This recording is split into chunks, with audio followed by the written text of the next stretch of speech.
Wait a minute. Is that Deathblight that took the giants? During the fight with the giants, did they use Deathblight on them? Because the thing that's poking out of them, it looks like Deathblight. It just was so long ago, the snow is covering up a lot of it. Huh. Who knew? Oh, apparently they're going to change the combat a little bit, tweaking it towards Sekiro. Which I did like Sekiro's combat. It was counterable. They couldn't explain to me how to open this when I was trying to look it up.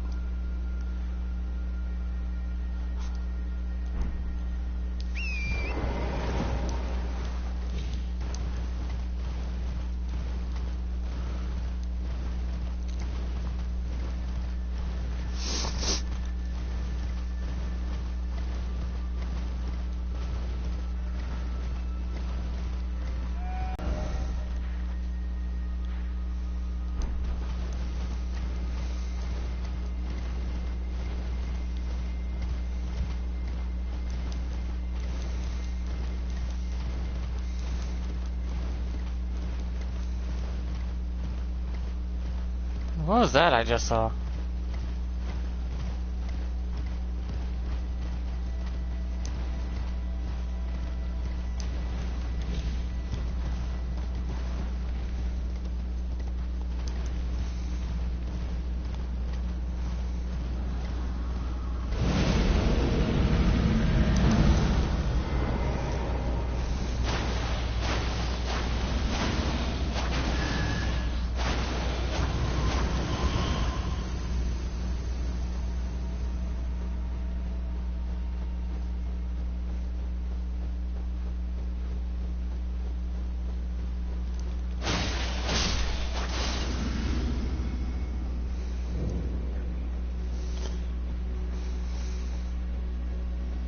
More ruins, huh?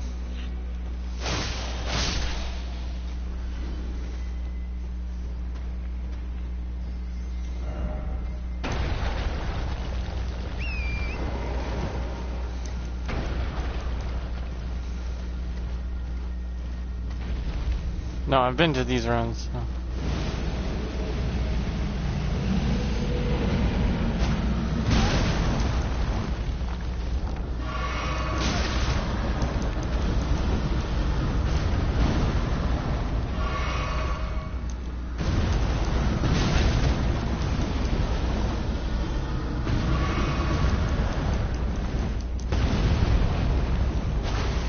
Got your feet.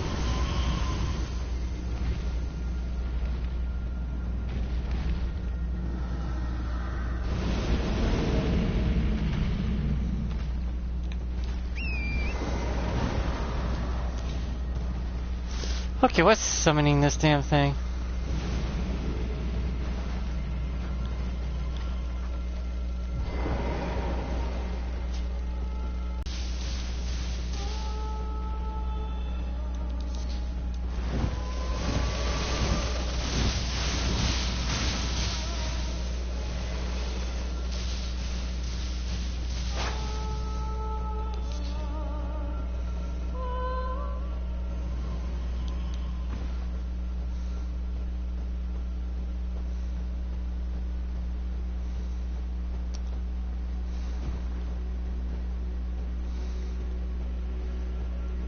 She stops singing and just stares at me awkwardly as I'm running about.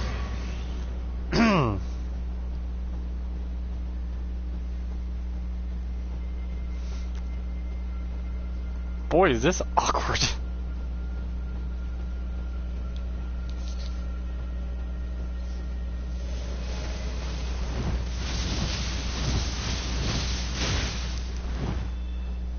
I'm somewhat more resistant to lightning than most because of the armor build I have. It has a slight resistance to lightning, which is pretty rare, I think.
How am I supposed to open up this tower?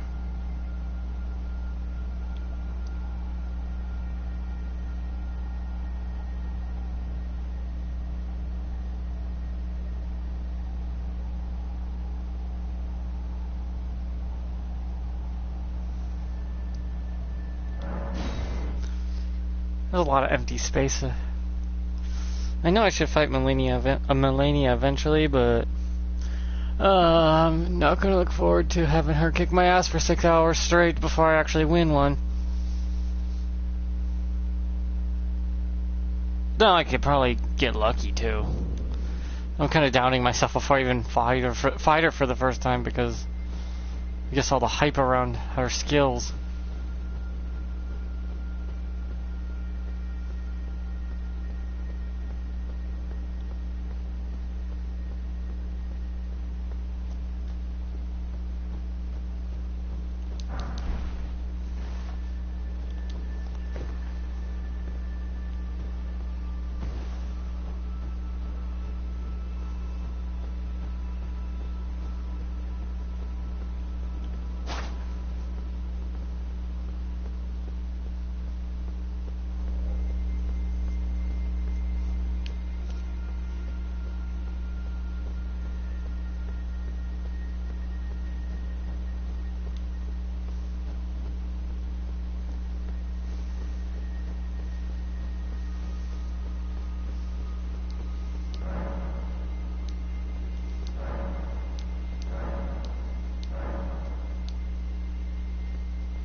Bye, world.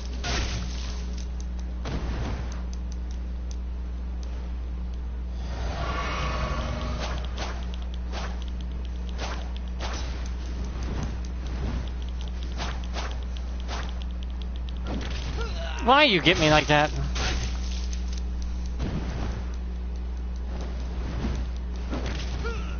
Really? Immediately just grabs me as soon as I get up. Well, I didn't lose many ruins anyways, so it doesn't matter, but still. You gotta program it a little better where they don't automatically try to grab every time you press the heal button. That is the stupidest thing I've ever seen added into a game.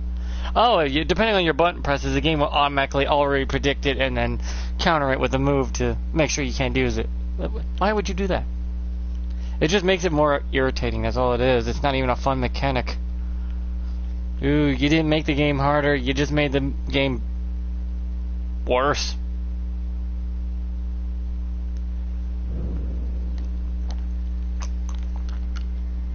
Countering the opponent from using certain items, yeah, but not healing.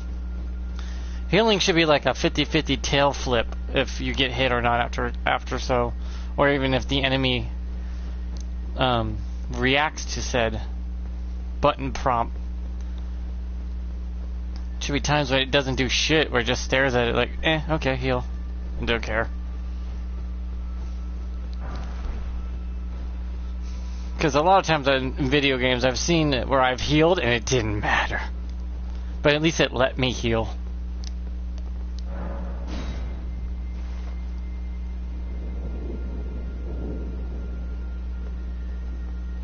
And that's the point, is to let the player heal a little bit.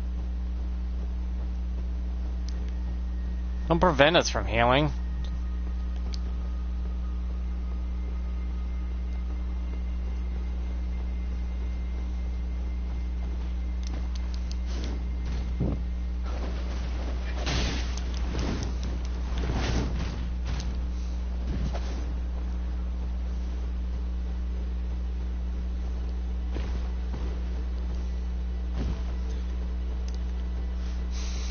I'm just trying to deal with the anti-healing mechanic in this game most of the time than anything.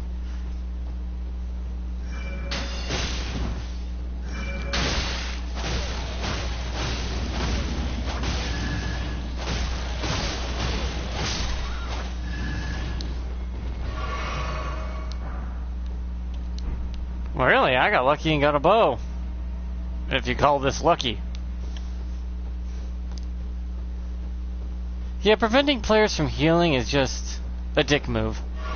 So I should be able to press that button and heal and have it be a 50-50 chance that the AI will react. Not an instant, soon as I press the button, the AI is already countering it.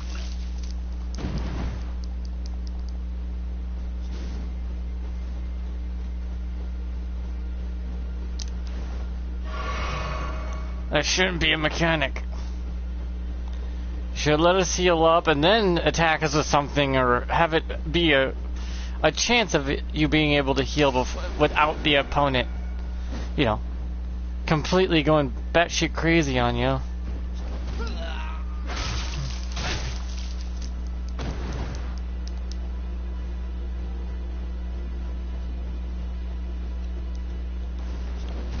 See? As soon as I pressed it, immediate. That bad mechanic on that one. Bad mechanic. That shouldn't be as soon as I press the button a thing that the AI just automatically does. That's like saying anytime you decide to snap your fingers, we break your knuckles. It's like, why?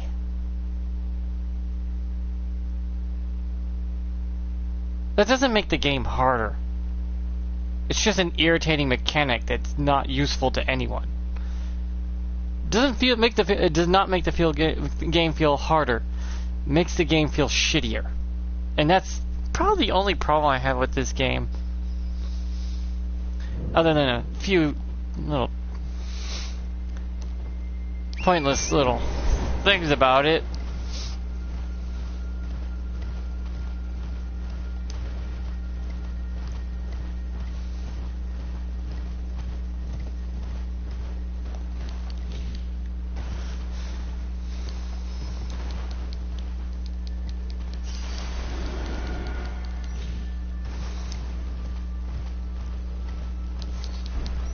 Preventing healing is not a good thing. Making it a chance where you might get hit when you try to heal, not so bad. Feels like you're not that where it won't do anything.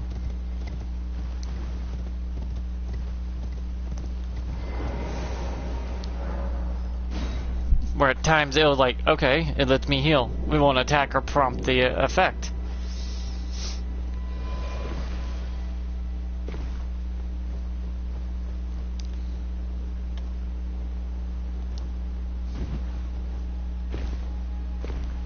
And I think that's what they're doing. I believe in the Shadow of the Earth tree, they're gonna make the mechanic of when you prompt your heal, it has a percentage apparently that it might not have the AI react to it, which is the correct way of doing that.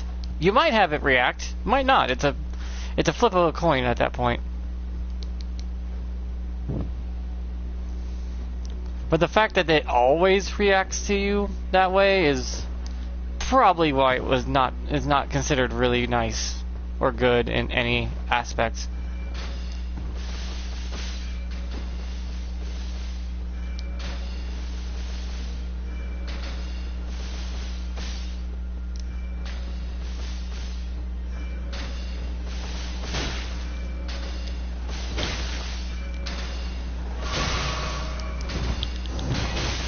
Okay, note yourself.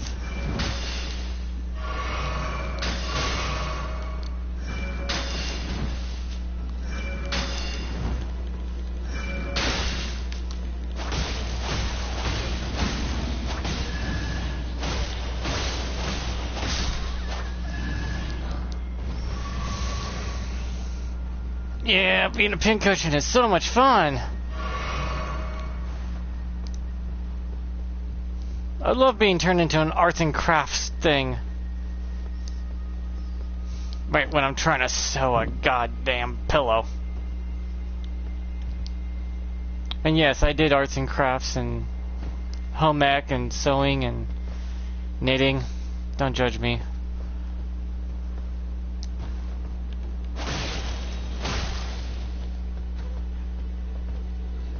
You okay?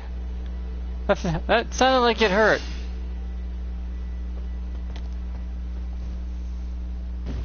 As long as I stay on the roofs, these guys won't do much. Well, at least assassins won't do anything.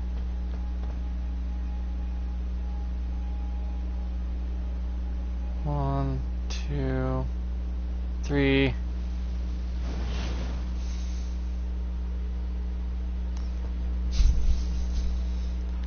Thanks for the message. I don't know if anyone else could have read it, but I think I had those on private. For good reason. They're trying to use their slashes at me from down there. Oh boy. Yeah, the reason I have the video named the way it is because it's true though. Dad jokes can never die off. Dad jokes are always good. Also, dad jokes are pure. If dad jokes make you cringe or laugh, dad joke wins.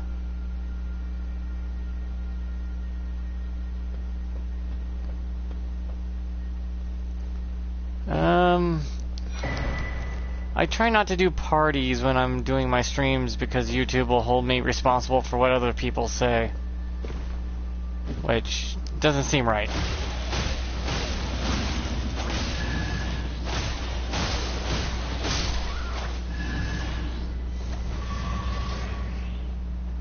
Now I gotta get to the fourth one somewhere.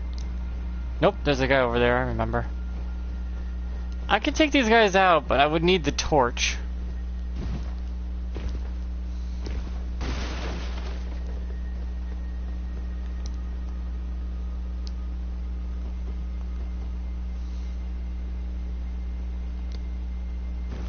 They may be invisible, but they still have their same AI programming as all the others.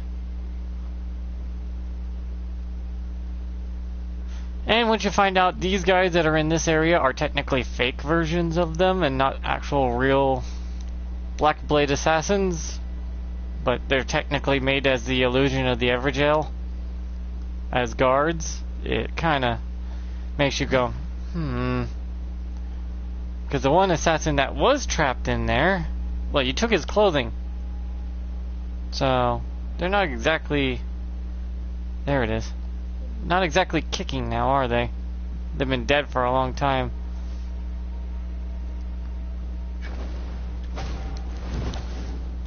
Nice try, though.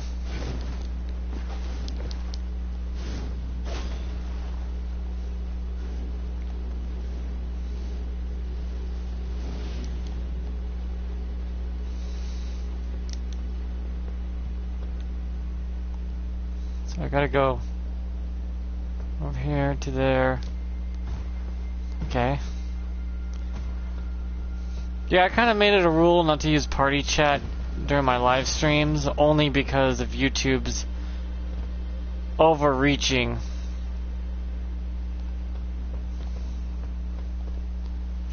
Nothing much, just doing this part.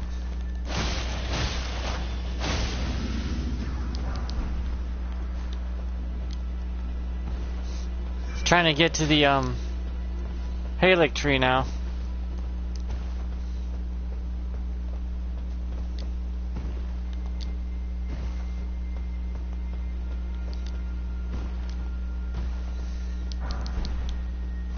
Yeah, sadly I don't do... makes me feel stupid right here. I don't do party chats when I'm streaming, sadly. I would love to, but YouTube's just way too strict of late.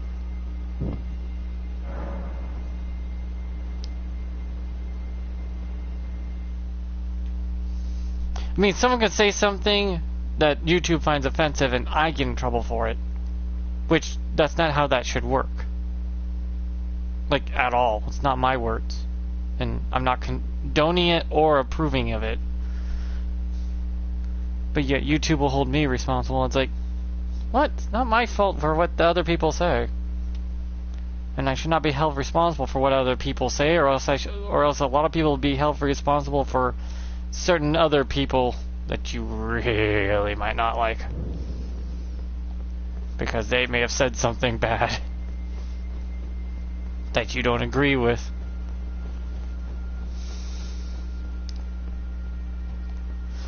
But I just have to be careful around YouTube right now.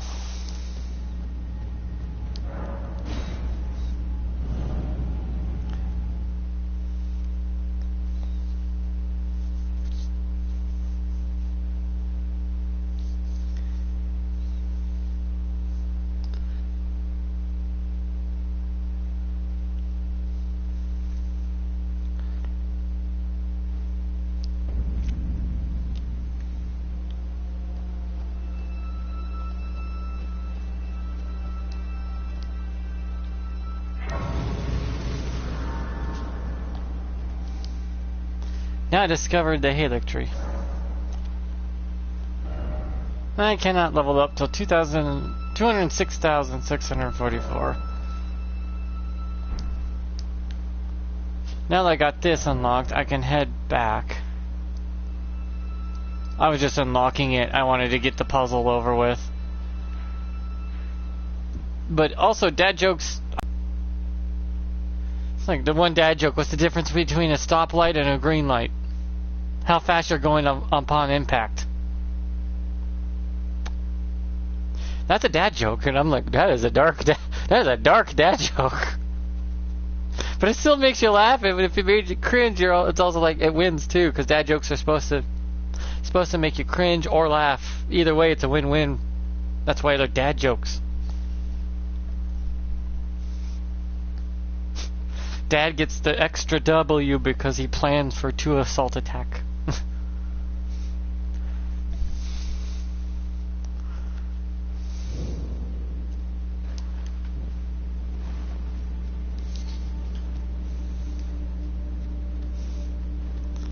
It's like, there's a lot of dad jokes.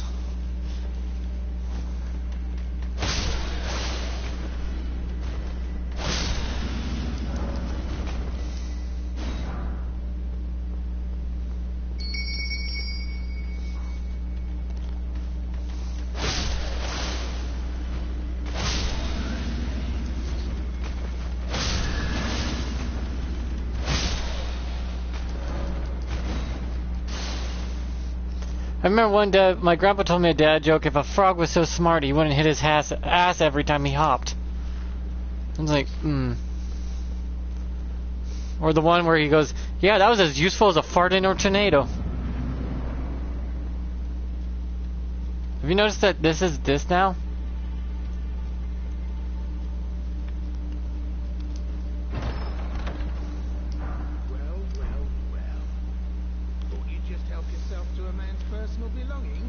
Hey, Patches! The gods demand repentance. Cough up your coin. All of it.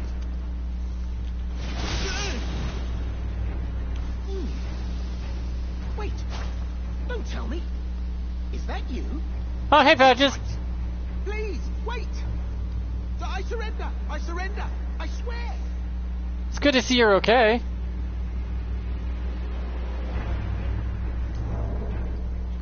Glad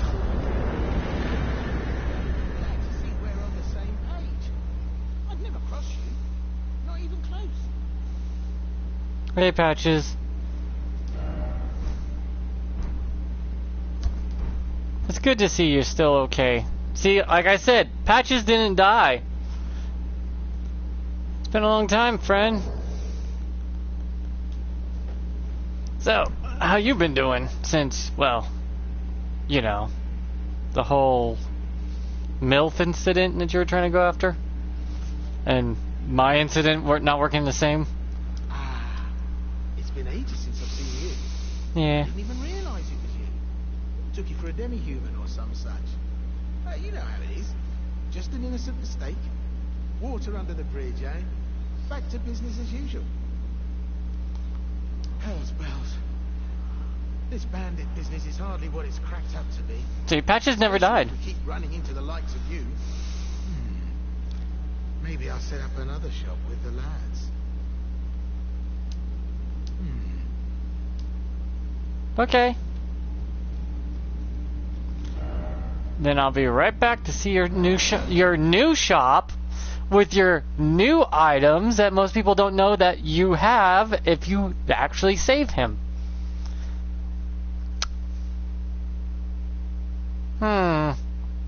Getting bored and reading game files may be helpful, but also I find it a little funny.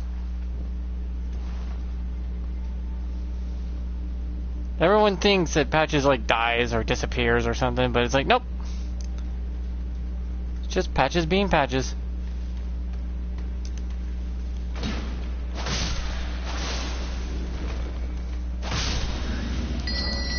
Oh, fuck. Sorry, Patches, but the boys are having a rough day. They tickle.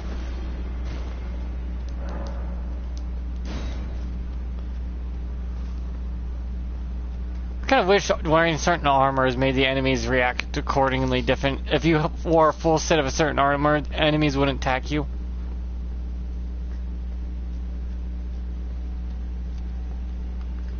Well, finally made it, eh? And just in time for the grand reopening of Patch's Emporium, where you won't need a refund because everything is top notch. He usually sells some new stuff. Guess not yet anyways. Because I remember him selling something to me I didn't see before. He may have had it, I just didn't notice.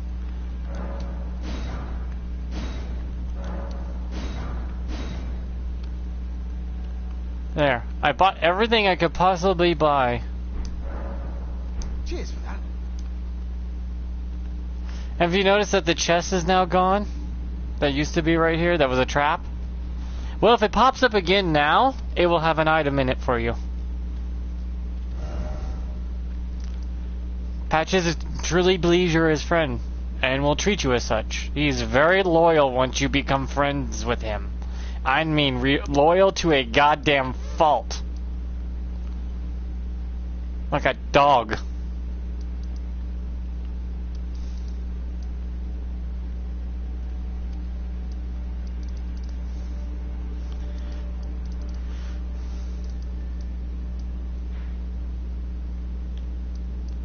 Volcano Manor is so empty when everyone's gone. So sad.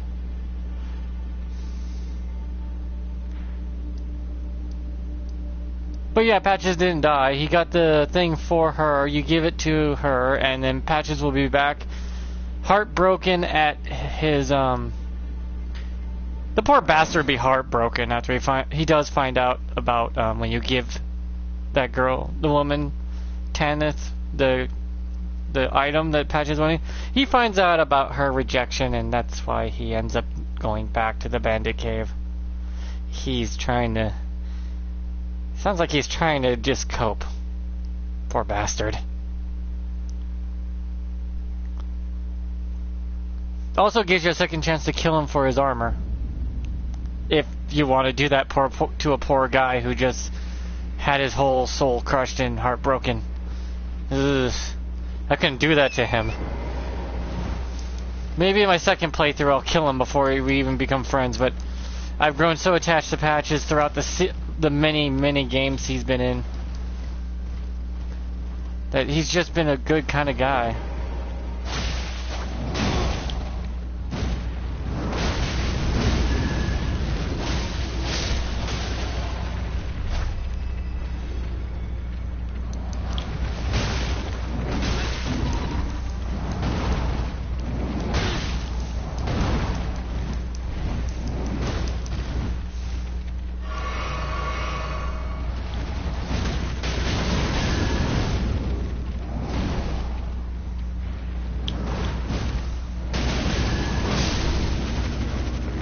I don't know why, I just can't do that to Patches, you know?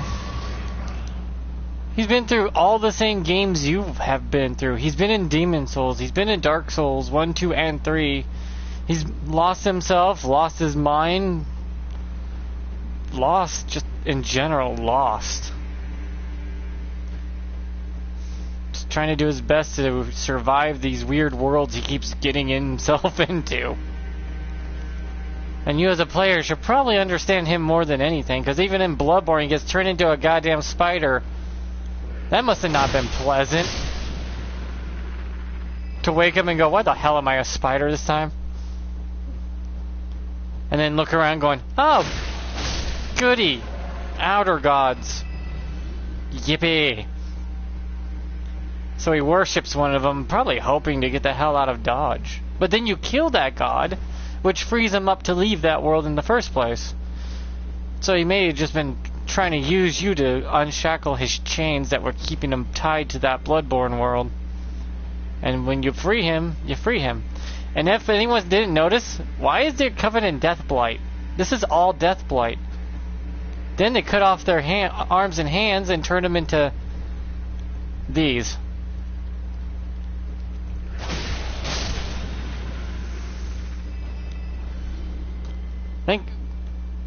Oh, look! The creator's fetish, right here. There you go.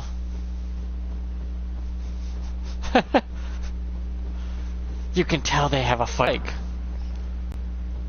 It's just don't reject. Just don't say no. It's not. It's like, dude, come on. We're not stupid.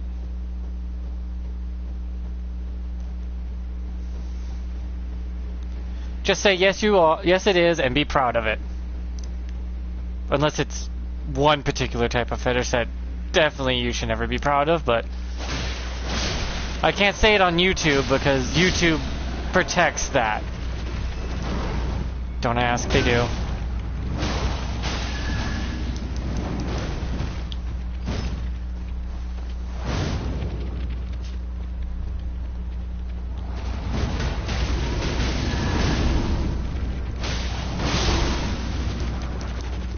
Wow, they give you so many somber smithing stones. Though apparently, if I'm guessing this right, Ronkard took the hands of all the giants, stuck each hand together, put one of his fingers with a somber stone inside of it to allow it to come to life like this and use magic. That's a little creepy.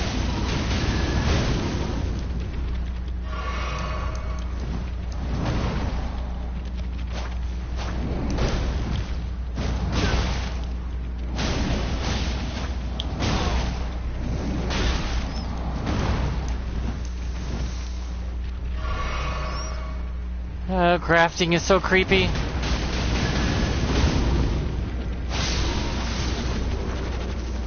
You can see where they put the two hands together and then they shove a somber smithing stone inside with one of Rykard's fingers attached to let it cast spells in the middle. Oh, reanimating things is just something we shouldn't do. Ugh. It's gross. Giant hand spiders. Rancard has some really weird hobbies.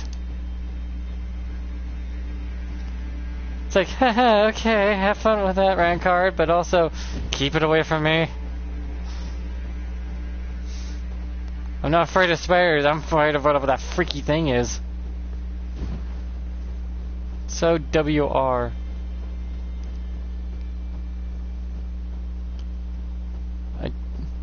I think I know what WR means, but also I could be wrong because they keep changing the definition of that. So wrong. Yeah, it's like everyone I guess needs hobbies, and Rancard was I like to stick body parts together. It's like keep that to yourself, Pops. It's like if my character married that snake woman, that would be my father-in-law. It's like,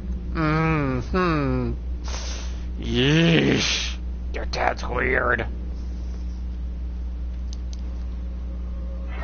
Though somehow she'd be all like, yeah, but he's my dad. It's like, goody.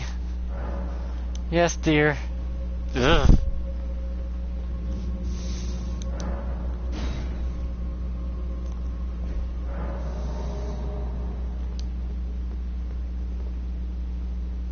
What's the catch?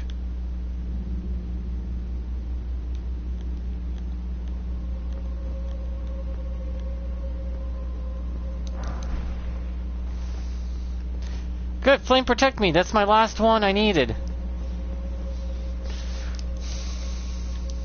Flame protect me is actually not a protection from fire. It's a protection from just everything for some reason. It has a buff to all stats or something like that. There's Flame Give Me Strength, which is an attack boost. Flame Cleanse Me, which is a Purify. Then it's Flame Protect Me, which is higher than I have faith-wise. Damn it.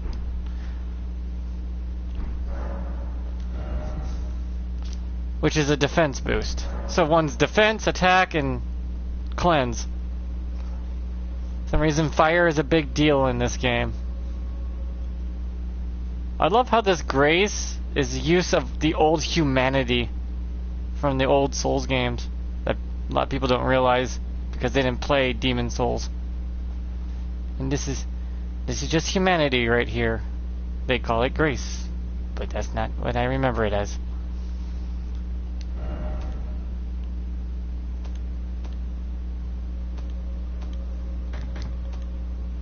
So I need to level up my faith just 4 times. That's manageable.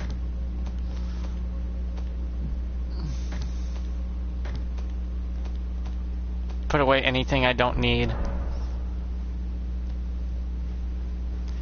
Cause now I gotta traverse this damn place. Here we go.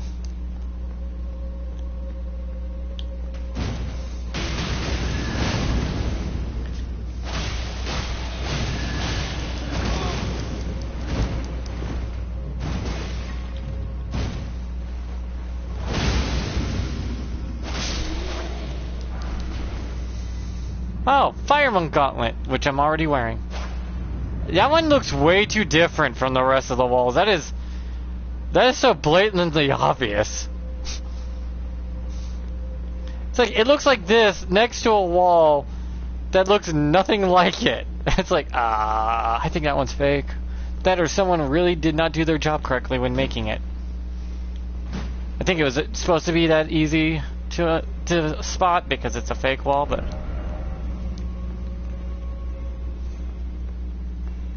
thanks. Yeah, I think that people should always be getting into all sorts of games, not just Elden Ring. If a game looks interesting and you do your research on it and it looks like something you want to play, then go for it.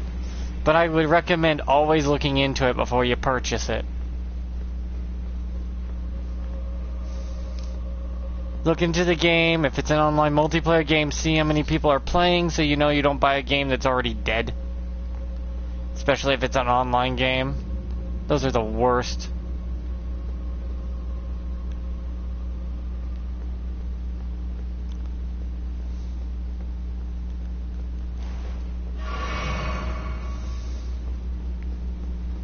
I hate getting a game and finding out I can't play it because the servers are already gone and it was a server-based game. But games like this, though, these are good ones. These ones you can play by yourself or with others.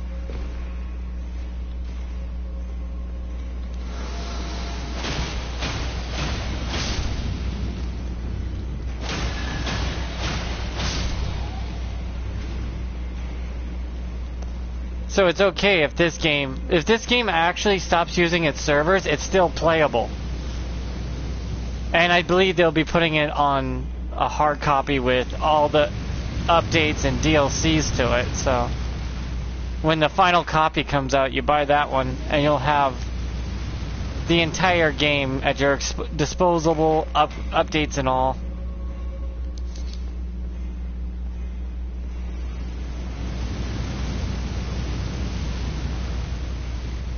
I prefer to play with myself. Hopefully no one takes that out of context.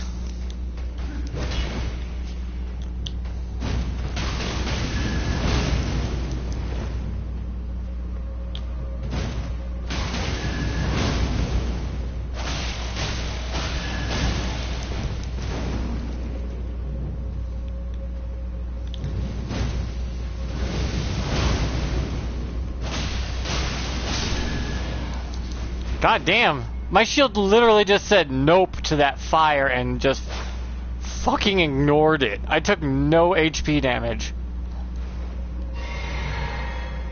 And just ran right into his happy ass.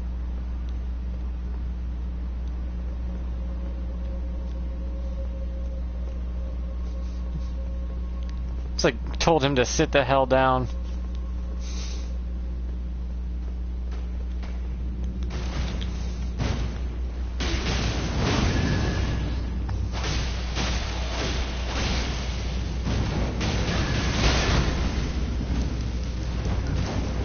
Yeah, it breaks my stance, but it's only for like a 1 second. It's only for like 1 second, and then my guy's ready to go again. Ooh, I got their hood. Ooh, what's over here? Thank God I got plenty of these right now.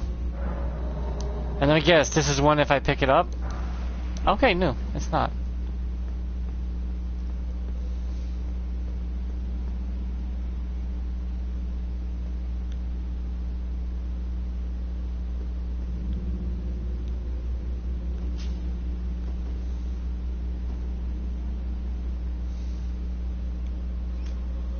Oh, I see. So there's enemies in there. I have to have that up to put out the light here. If I don't, they're gonna be all smoky and mysterious, and I can't do damage to them because of it. This is why bows are great. Steamy! There it is, the light.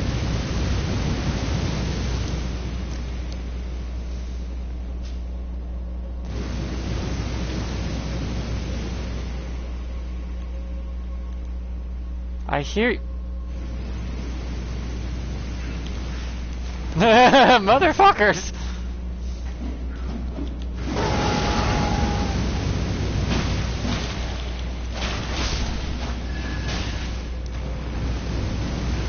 Oops. I messed up. I messed up real bad now.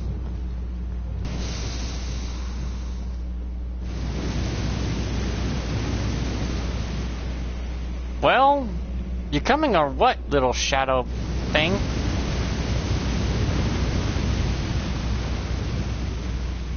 Hey, Shadow Imp, you coming? Come on, let's go.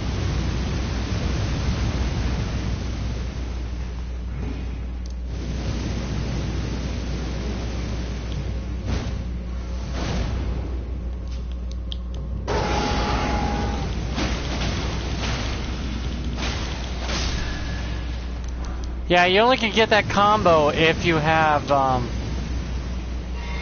Barbaric Roar or War Cry. It does not work otherwise. No pun intended. Yeah. Yeah. Ow, I hate those guys. Just run, don't roll. Sometimes running is better.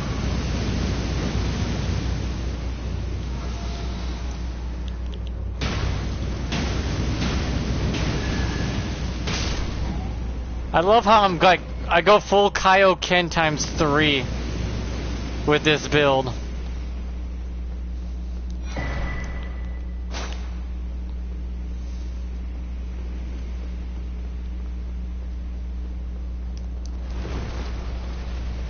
Turn that down now.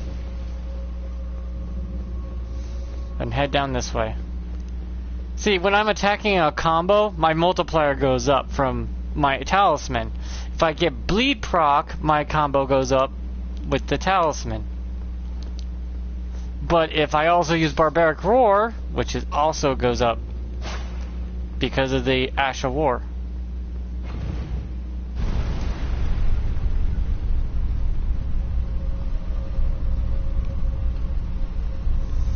So I do a times 3 multiplier to my damage while applying damage.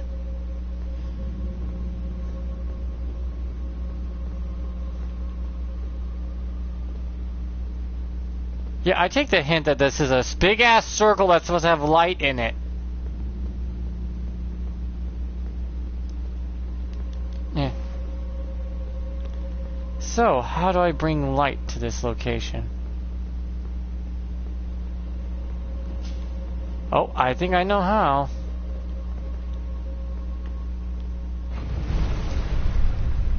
Yep. That looks different. It's not a thin one like usual. Hello. Always check under elevators.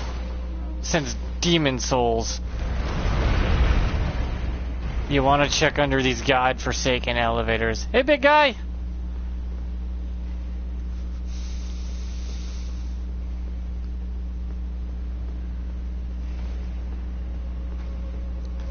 Come on. Let's go. Uh-oh. I do like how my character looks, though. He looks good. He got the fashion and...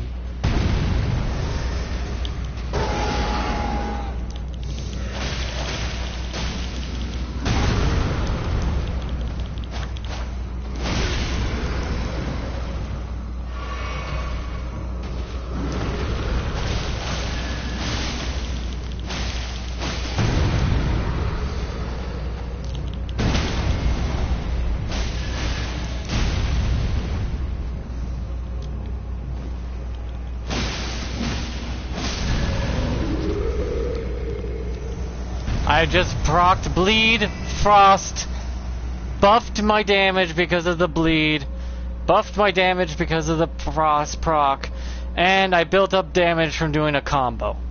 I procced 5 buffs while fighting in combat. I was in Kaioken times 5. Gotta love how that actually is so damn overpowered. But also, I completely stumbled onto it by complete accident.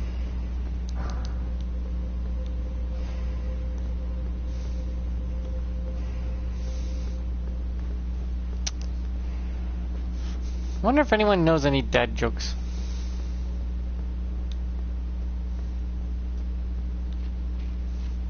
That doesn't get me in trouble with YouTube because they don't like comedy.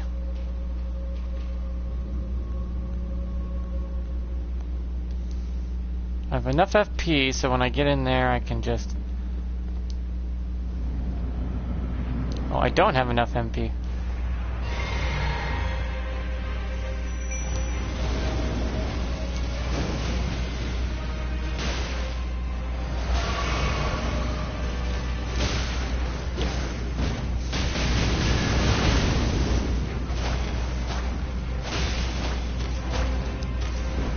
Holy crap, what happened to his health bar?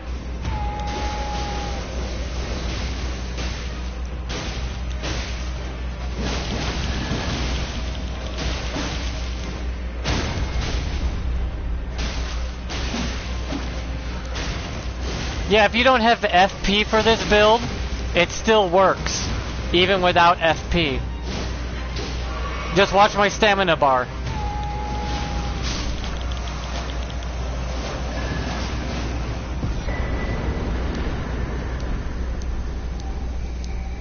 You consume your stamina bar instead for a one and only one shot at it. Once you use it, you have to reuse your stamina bar again to proc it on yourself. So when you use Warcry or Barbaric Roar, you'll consume stamina if you're out of FP.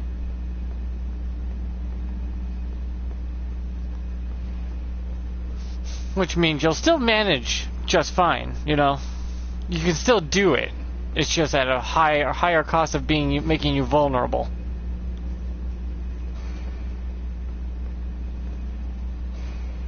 I feel like if I jump down there, I'm good as dead.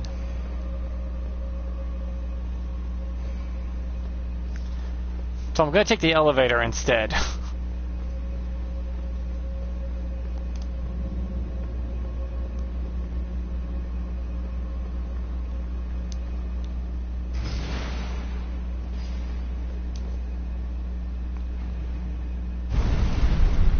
Wow, they give you a long window. Ah, crap.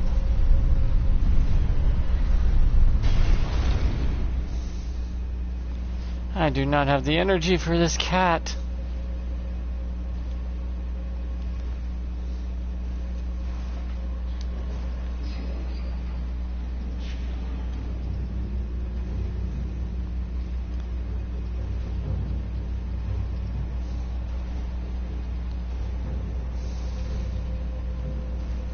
Our watchdog thingy.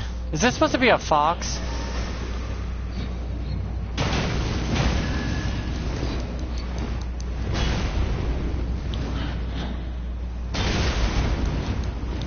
Yeah, it's best just to run for now. Ah, run, run, run, run, run! That's where I came in.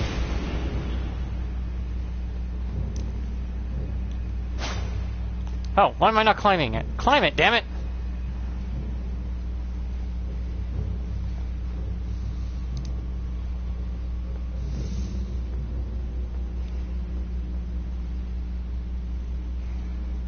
Crap.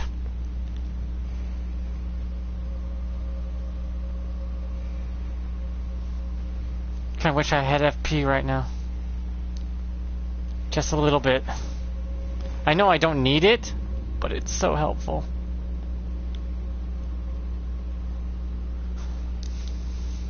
I mean, I could give my talisman that gives me FP. I mean, I could do this. But then I'll lose out on a lot of my buffs because there's a talisman that lets me regain FP. But my build doesn't need FP to function either. It can do just fine.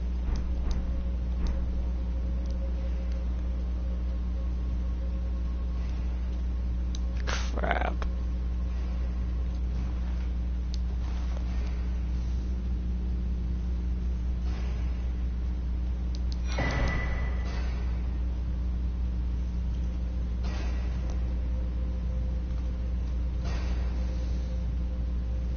Depending on the weight you're carrying. Finally.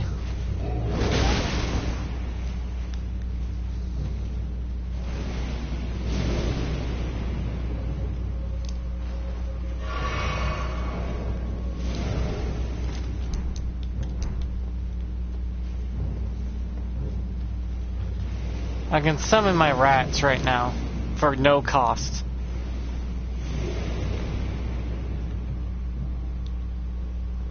Okay, it loops around. These rats are just so good. Even if you're out of FP or FP and whatnot, you can still summon them.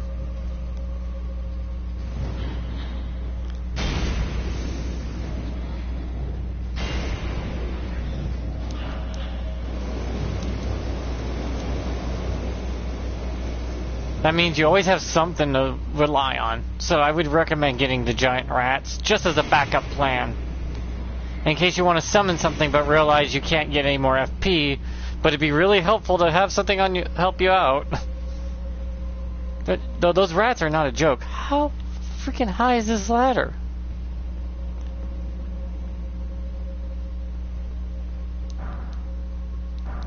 I love how grave gloves grow on graves. Which is, everyone's like, well, no, duh. It's like, I know, but the way they make it work is you can tell it's growing near graves and whatnot, but it's just world building through storytelling based off, well, the world itself. The world's telling you a story, not the game. It's not telling you it. You're supposed to figure it out. I like games that don't fucking shoehorn in 20 hours of dialogue just to tell you that you're special. It's like, thanks. I couldn't tell.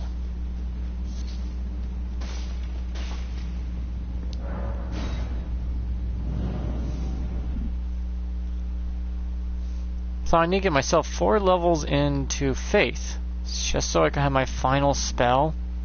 Though, granted, extra 4 levels into Faith wouldn't hurt my build any, since my build is just use shield on your primary hand, not your offhand. And that's it. Anything else you want to use with it, go for it. Other than that, it's just free game.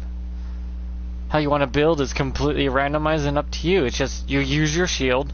If you're on your right hand. If you're right-handed. Left if you're left-handed. Ambidextrous? Have fun. Pick whichever. I'm ambidextrous. But I prefer a shield in my right hand because I got sick and tired of seeing the same old Hollywood version of everyone wears a shield in the left hand. No, they don't. That is stupid. Why are you using your weaker arm to defend your life? They're gonna knock you down on your ass so fast because your arm cannot handle that much force. Well, your primary arm, your main arm can handle that much impact. Embracing yourself a lot easier, and a weapon is designed to make up for the difference of your strength by being sharp or heavy or blunt. Video games, though I learned the real version of it, sometimes does drive me a little crazy because I'm looking at it going like, that's not correct. How come this has persisted for over 500 years? It may have been very common back then for people to be left-handed, but it isn't now. Hell, my teacher was really uppity about how people wielded the sword and shield. Why are you so pissed about what hand you should have a shield on? Well, I mean, if you're trying to be... It's like saying that anyone who wields a katana should be able to run around just swinging it willy-nilly and slice through people like butter, and it's like, that's not how that works. Greetings. Are you here for spirit? It's just so inaccurate. It doesn't do the weapon any justice. Well, Since the shield isn't... The shield is such a versatile weapon. Yeah, the shield is a weapon, believe it or not. But people treat it like it's just this defensive thing that does nothing else. It's misunderstood greatly.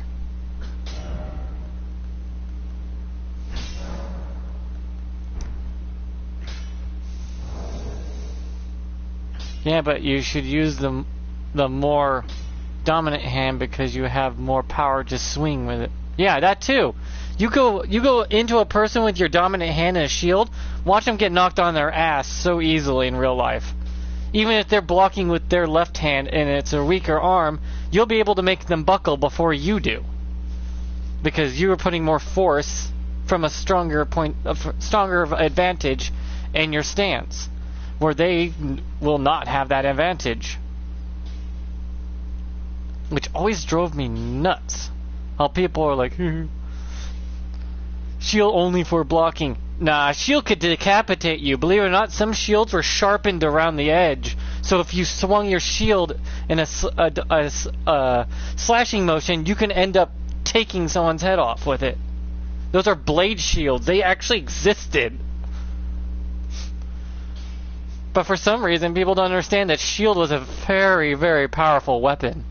It was not only defense, it was offense. I mean, it makes sense that someone sharpened the edge of their shield. Just one side of it, though, but not the other. I mean, you sharpen a shovel if you want to dig with it, but shovels were also weapons for farmers because it was as sharp as any blade. It just had a longer handle.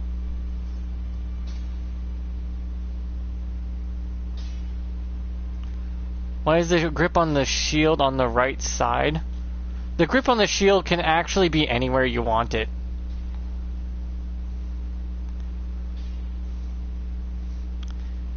Believe it or not, the grip on a shield is actually not a grip.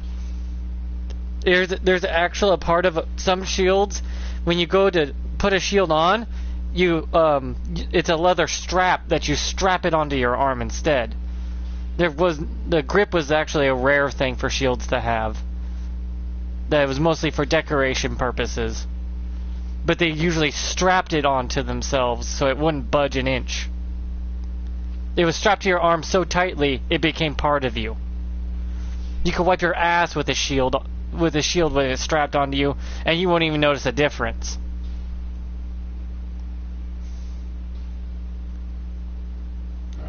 It's just I've had real shields. I've used real shields. I had a teacher that taught martial arts, shield weapons, and weapons use.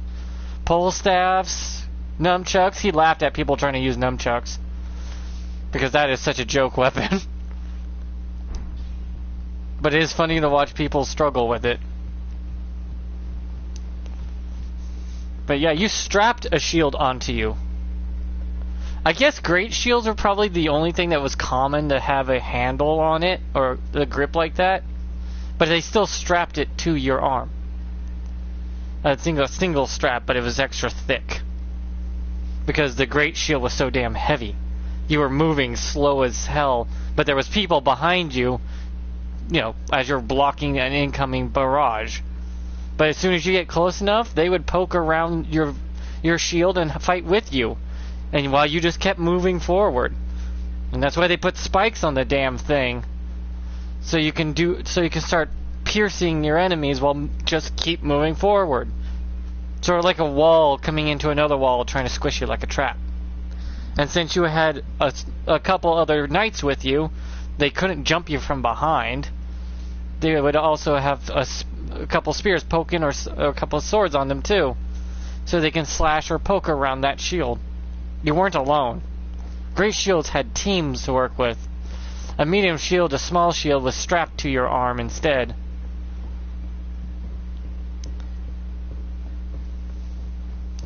A small shield very much strapped.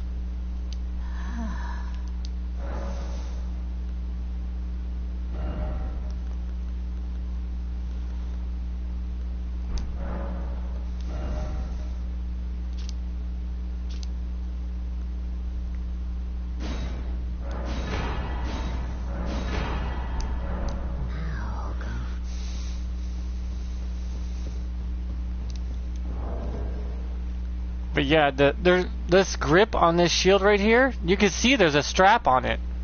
Well, I mean, if you can with this crappy ass internet connection, but he's actually holding on to a strap. And the other strap's not even on his wrist like it should be. It should be strapped to his wrist and his upper arm right underneath his elbow. That's why there's two straps there on that shield, if you can see it. Those are straps, not handles. Like you would a belt around your waist, but you would put it on your arm. And it would be tight, hence why the gauntlets were very sturdy. You wouldn't feel it cutting off your circulation because it wouldn't be able to. But it damn would not move on your arm. I believe some shields did have a grip, but I think those were more of a rarity than anything. Because I rarely ever saw those. Compared to the real ones that were mostly mass-produced for wartime. So what can I take away to give myself some extra faith? I mean, I could drop my arcane to 35, give myself 50 faith. That could work.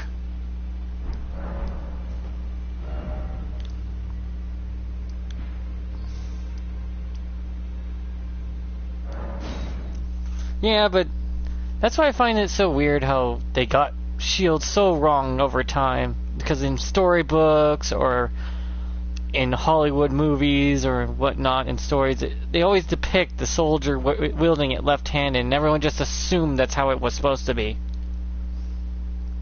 And I'm like, that's not correct. Not even in the slightest. Is it time? Now.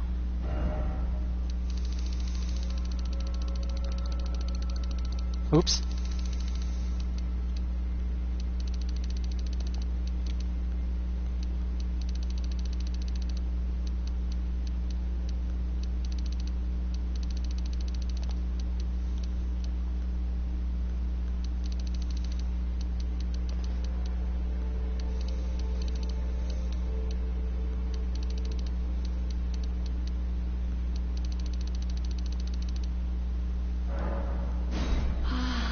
Mine.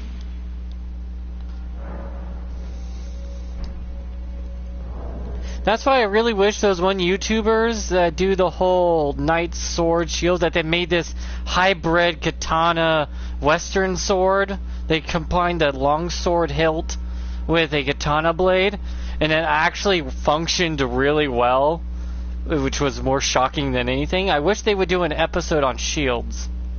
But they did a carbon fiber armor thing, but I want them to actually look into and dive into how shields were properly used for war and stuff, instead of to get rid of, to debunk that sort of thing.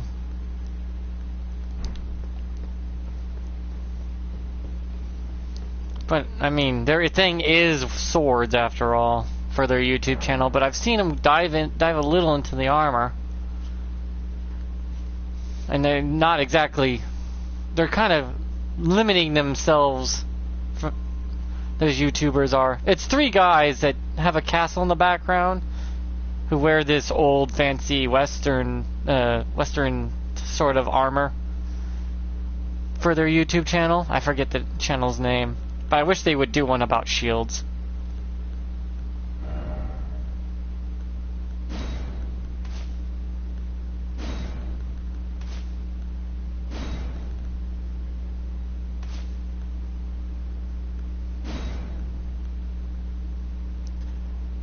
'40 intelligence, holy crap.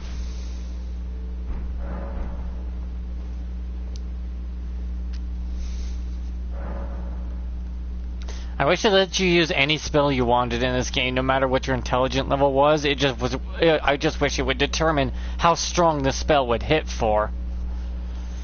The lower the intelligence, the less damage you should do. But you should be able to wield any and every spell in the game. So there's no limitation on how you want to build it. It just determines your strength to the build.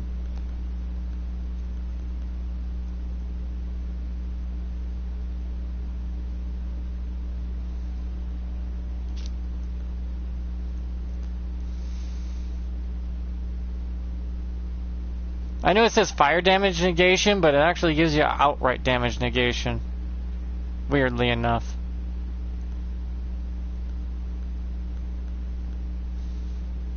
Because I've used it before, and for some reason my defense went up regardless.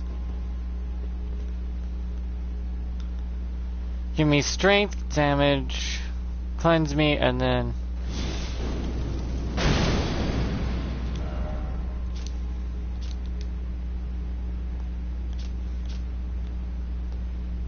yeah, it buffs all my damage. All my defenses get buffed with it for some reason. Is that a bug?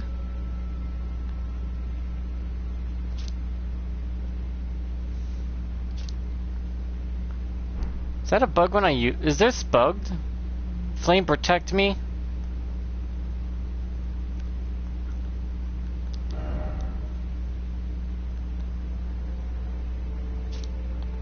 Because it gives me a... not only does it give me an extra 35% damage reduction to fire, of course, but it gives me a 1.1 damage reduction across the board. My physical went up, defense went up, My strike went up, my slash went up, my pierce went up from using it. So I don't know if this is a bug or what, because it's just a straight up 1.1 defense buff, period. And if it's fire related, it's a huge defense buff, because it's a flame defense spell, of course.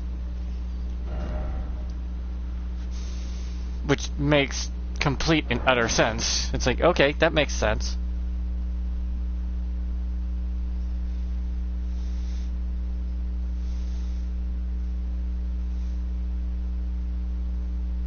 Yeah, but I don't think people would probably consider a 1.1 defense buff across the board as too much of a big deal. But for this game, it actually is pretty big of a deal.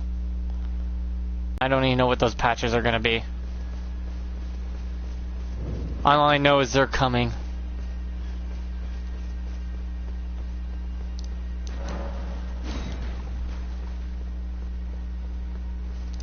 Greetings.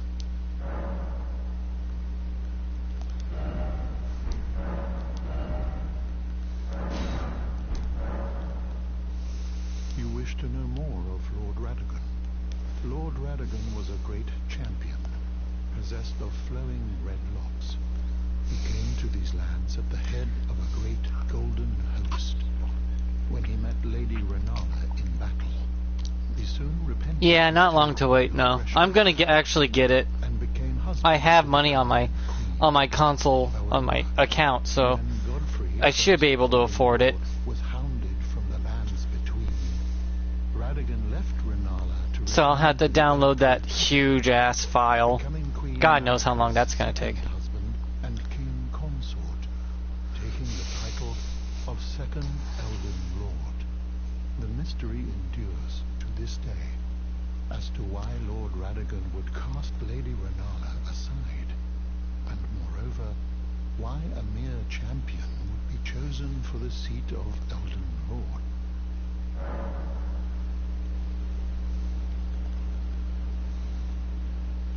You wish to know more of Lady Renala. She is queen, head of the Carian royal family, and governor of the Academy of Rea Lucaria, the great and beautiful full moon witch. Sadly, her heart was broken when Lord Radagon left her. And then, when the Academy rebelled against the royals, she was locked away in the Grand Library. To experience the miracle, kneel in the basin at the back and cleanse yourself with celestial dew. Absolution will be yours. Any bond, no matter how strained or even severed, will be put to rights.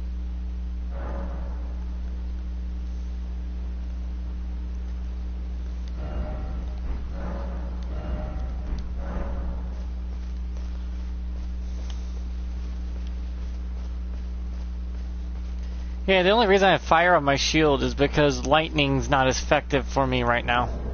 Because my faith is just way too low for this build. Now, if I went more towards faith and dexterity and chose different weapons, yeah, my shield with lightning would be a monster of power.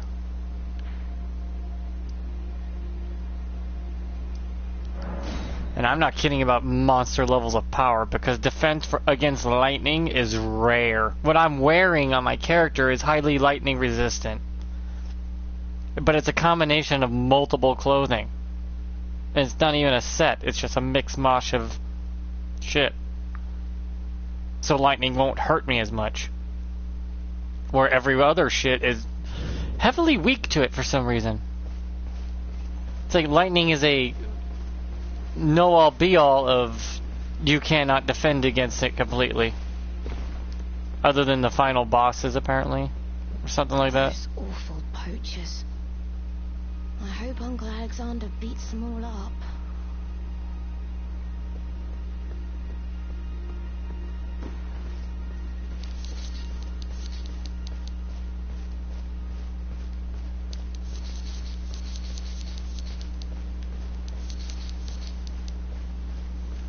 Don't worry, it's okay. They said I can. Not really in the game. They'll say you can take the flowers. So, I mean, I waited kind of to get permission, where I took them the first time without permission. But then they said it's okay. Besides, it's good for you to take the flowers. It's called deadheading, which causes flowers to bloom more flowers. Yeah. And sorry if this seems like it's 2 minutes behind, because it is. I purposely set it that way, so if I play online, no one could, screen snipe me. You can't screen snipe a guy who's 2 minutes late. 2 minutes behind would mean that they can't do nothing about it. They would have to think 2 minutes ahead of time, but by then it's just too late. I probably already either got the kill or you got bamboozled by a false information.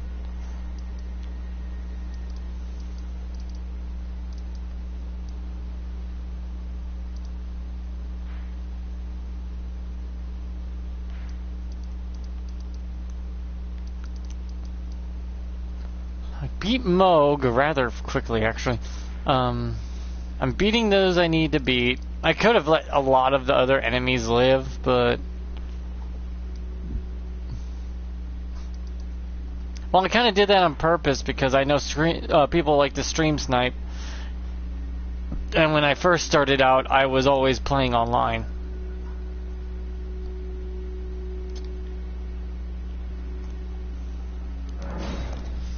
So I was playing online multiplayer games to prevent stream sniping. I kind of have it that way. Don't even remember how I managed to set it up that way either, but hey, if it works, it works. It's in my advantage, that's for sure. But I think a lot of other YouTubers are probably having a delay to their streams on purpose also when they're trying to stream online with other players. They don't want them to take advantage of it and stream snipe. I think probably all YouTubers that want to play online like that should probably have it delayed.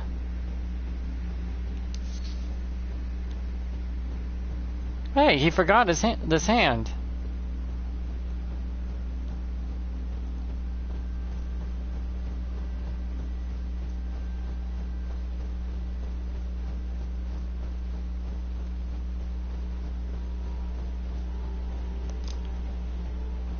Gonna look around. Wow. I can appreciate that view. That is a nice view. It's all pink rose sky.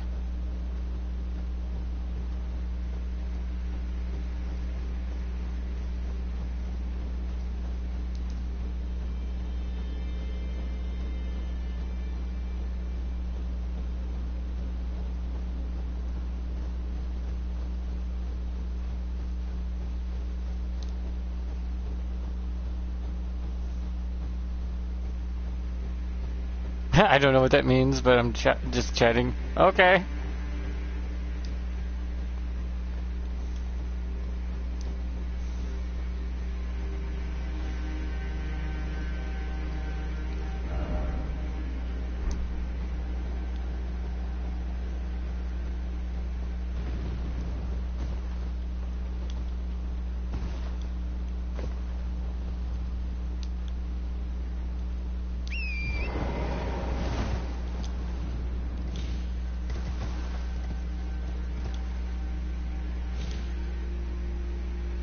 Ah, fuck.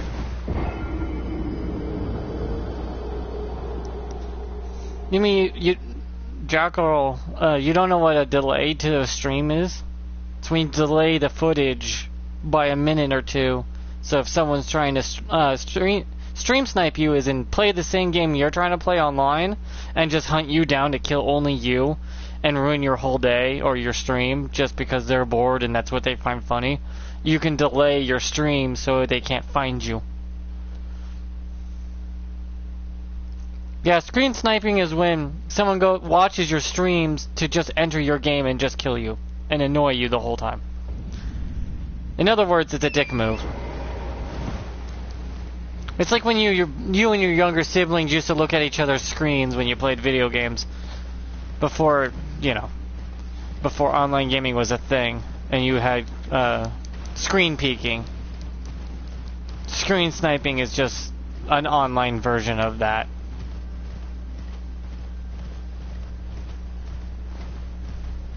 Yeah, it was very common.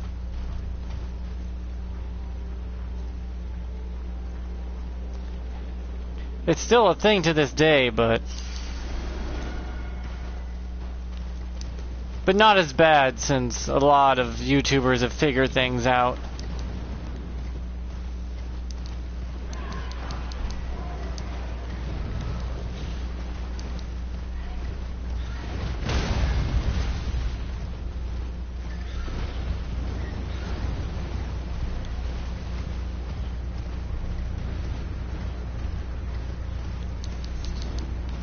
Also, probably why a lot of YouTubers don't play online games much anymore either.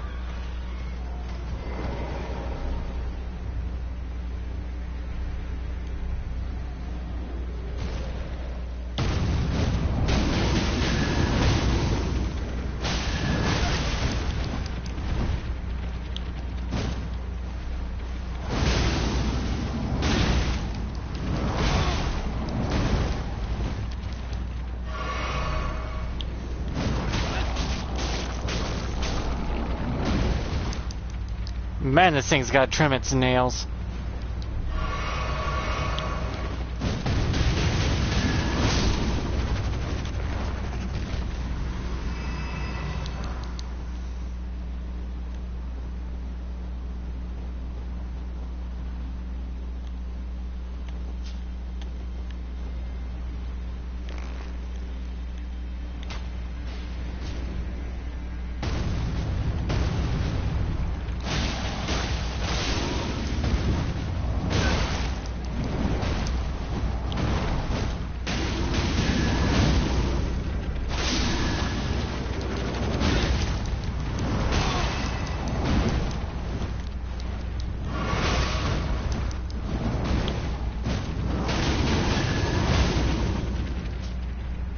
God damn, shit, that thing's on fire.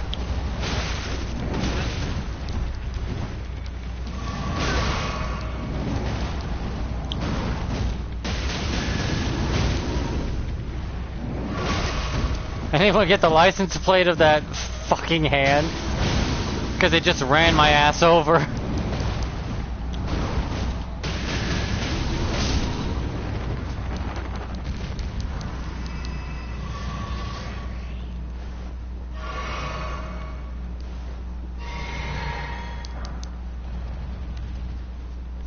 Oh, I just remember another dad joke I was told when I was younger that I didn't get until I was much older. What's the difference between a what's the difference between a salad and a woman? One is better at being tossed. My God, that was a horrible joke. But now that I got older, it's like, okay. It's a little funny, but also.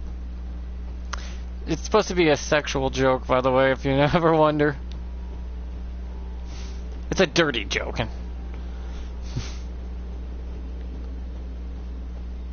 Then my grandma came back with a comeback, well, one tastes better, too.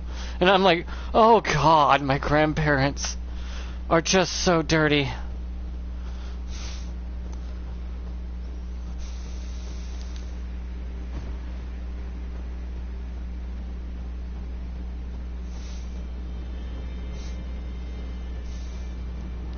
And it doesn't help as they get older, it just gets worse.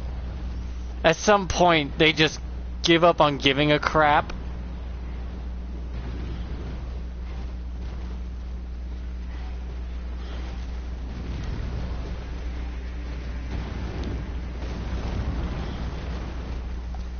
At some point in your old age, you just stop giving a crap about what other people think or say and just do it. Now, these are some fluffy big birds. This guy's getting his ass kicked by Big Bird over here.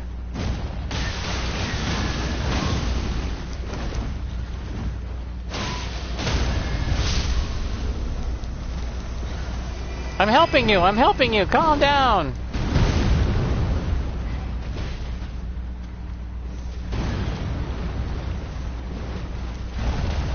Gotta love in a video game when you help an enemy out and then they look at you and just start drawing their weapons. It's like, guys, no.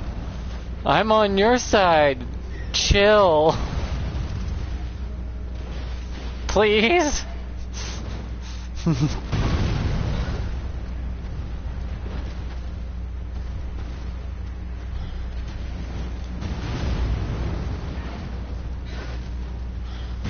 I probably think that's why New Vegas was such a beloved game, is depending on who you help would determine what AIs went after you as hostile or not. Which back then was a huge difference when how the game would run.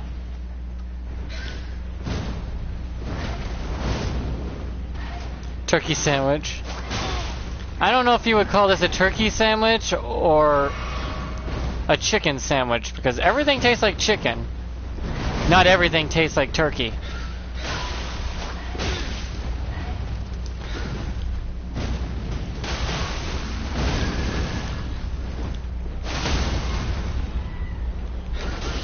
Wait a minute. I heard the thing, as in I broke his stance.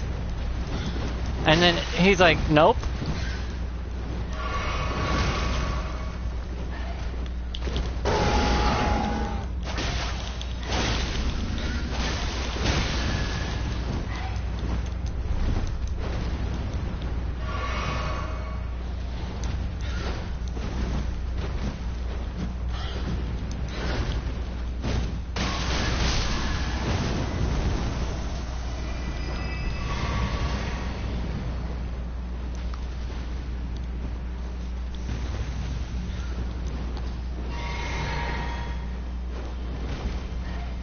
I wonder if anyone's ever found their partner in bed with them and ever asked the question, so does it taste like chicken? If it's a guy on a woman, like, no, just tastes like shellfish. It's like, oh god, ew.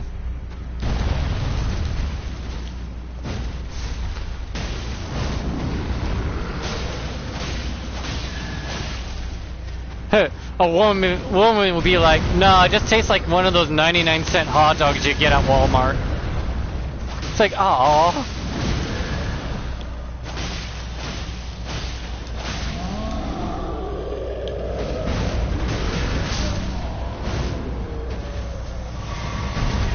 It tastes sweet to you? Well, then someone's had a lot of fruit in their diet. You know, you do know that fruit is what makes it taste sweet, right? Not joking, it actually does. Fruit will make it taste sweeter, apparently. There's tons of studies, apparently, where men and women ate certain things to see if it would taste different. And apparently it's true, it does taste different depending on what you eat. Eat a lot of fruit, it'll taste sweet. Just don't eat a lot of salty foods, because unless you want to be licking a bag of chips that tastes like old rancid dressing, I wouldn't recommend it, apparently. So just try not to eat too much salty foods.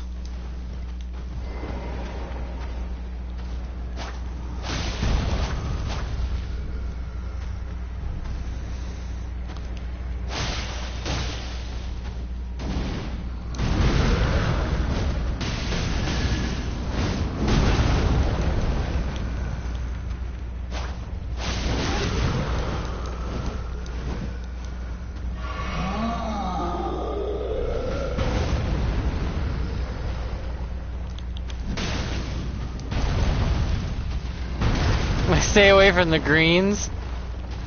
It depends on the greens. Apparently bell pepper's okay, because it's a fruit, but also it's a sweet type of fruit that's good for you.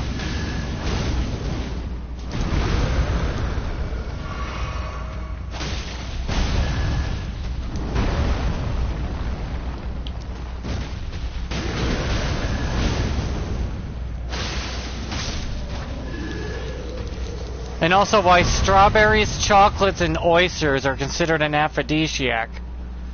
Not only does it make it sweet, but you last longer too. So if you're a guy, you want to chow down on some chocolate strawberries and have yourself some oysters, at least apparently a full 3 days ahead of time.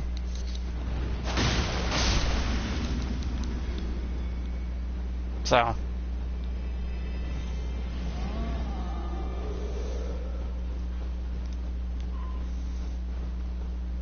And you kind of got to eat that for a full 2 to 3 days straight. Also works on women too. But it's interesting. I'm being invaded? By who? I'm being invaded at the same time this is going on in the background. Oh, hi. Aw, it's Bloody Slash. Well, Bloody Slash, meet Bloody Crash.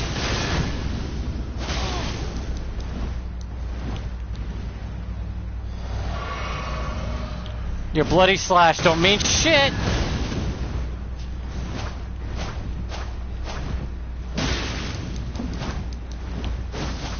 Aw, that's so cute. He thinks that does something.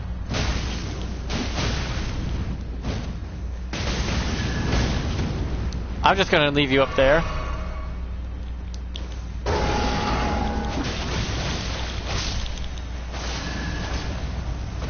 Mine's better.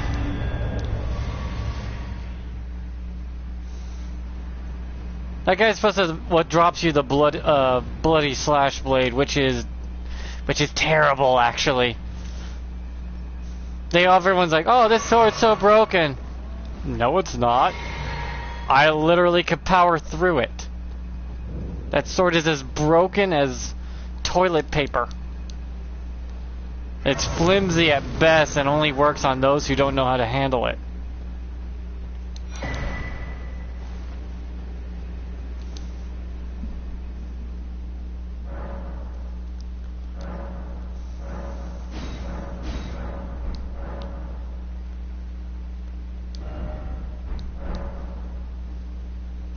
Wait, why is it blue now?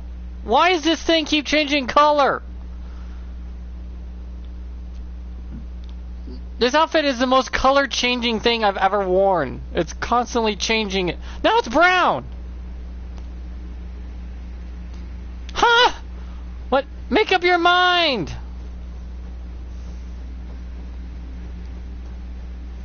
Wow, this guy got his arms cut completely off.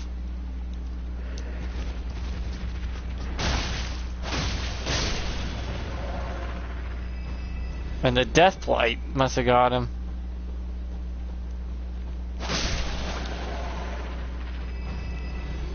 This thing keeps changing color so often.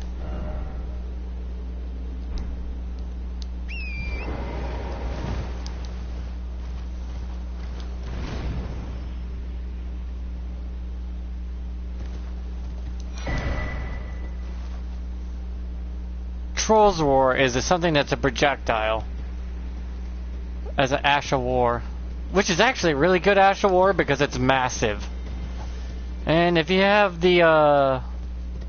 certain things equipped, it can increase its size, range, and damage output.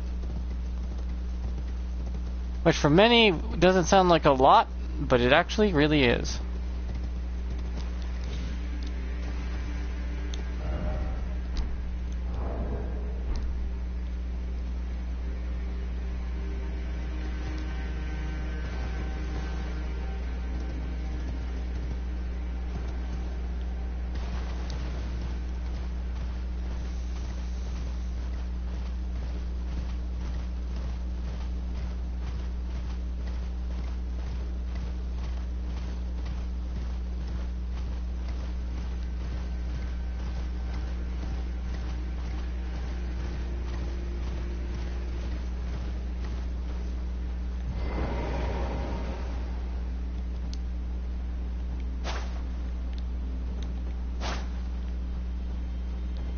Well, that's the way to the boss arena, so don't want to head there just quite yet.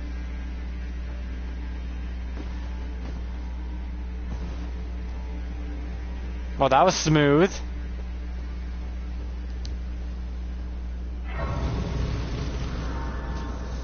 Now, if I remember right, there's supposed to be something underneath one of these giant corpses somewhere. I remember, I got all the way up to here before my save file was gone, so all I'm trying to do now is remember where I've been, what I've done, and trying to do my best here.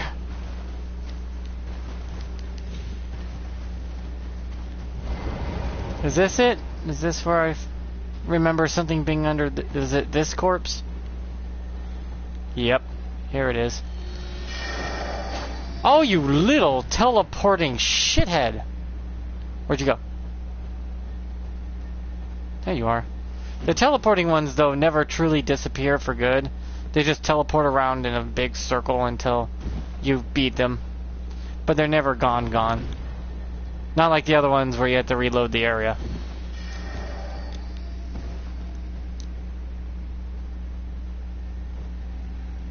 You went back up there, didn't you?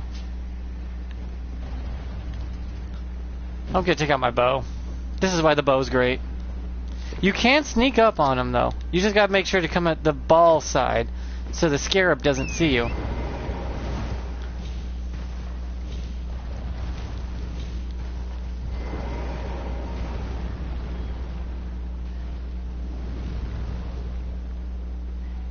But the teleporting ones are super weak. Usually.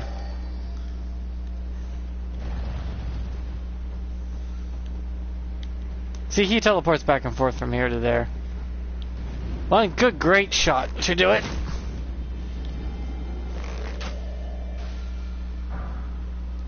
Really? That's it? The Somber Stone? That's disappointing.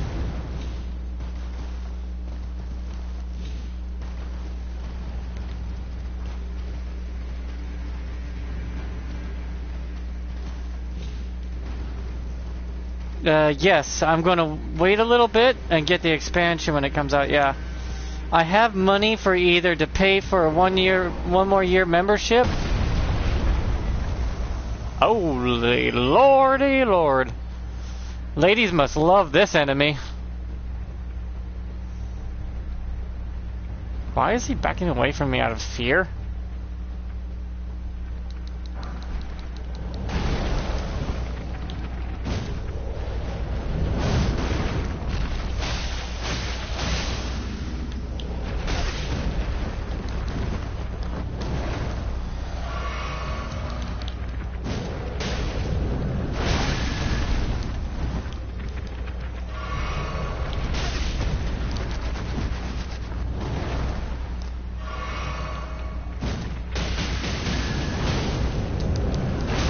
Oh, you're such a big boy!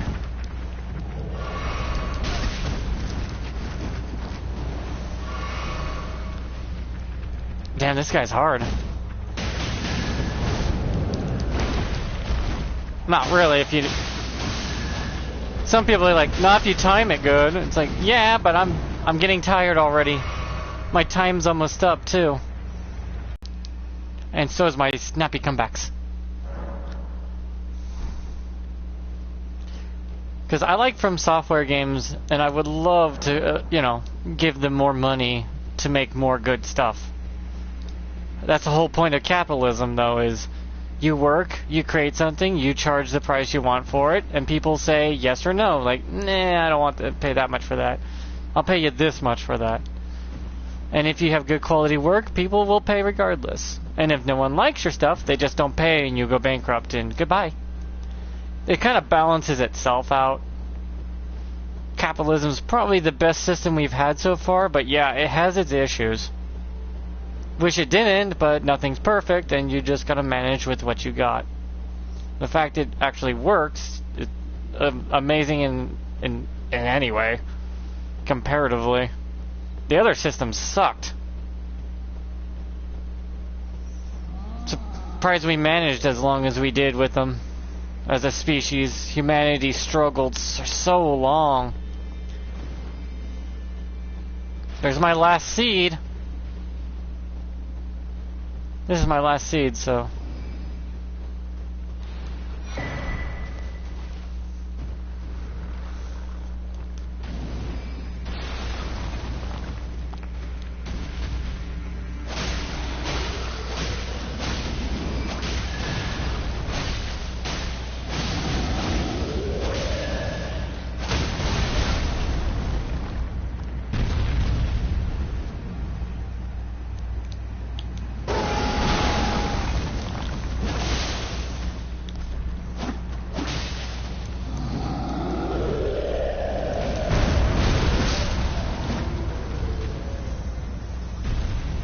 Yeah, but watching people like nowadays going like it's all capitalism's fault when they know nothing about it.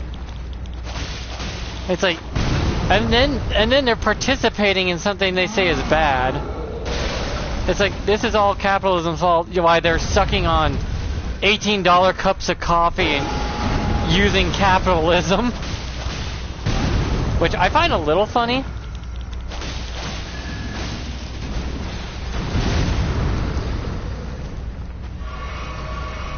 It's like you're using the system you're saying is bad. If you think it's so bad, don't use it in any way. Or it just makes you look like a hypocrite.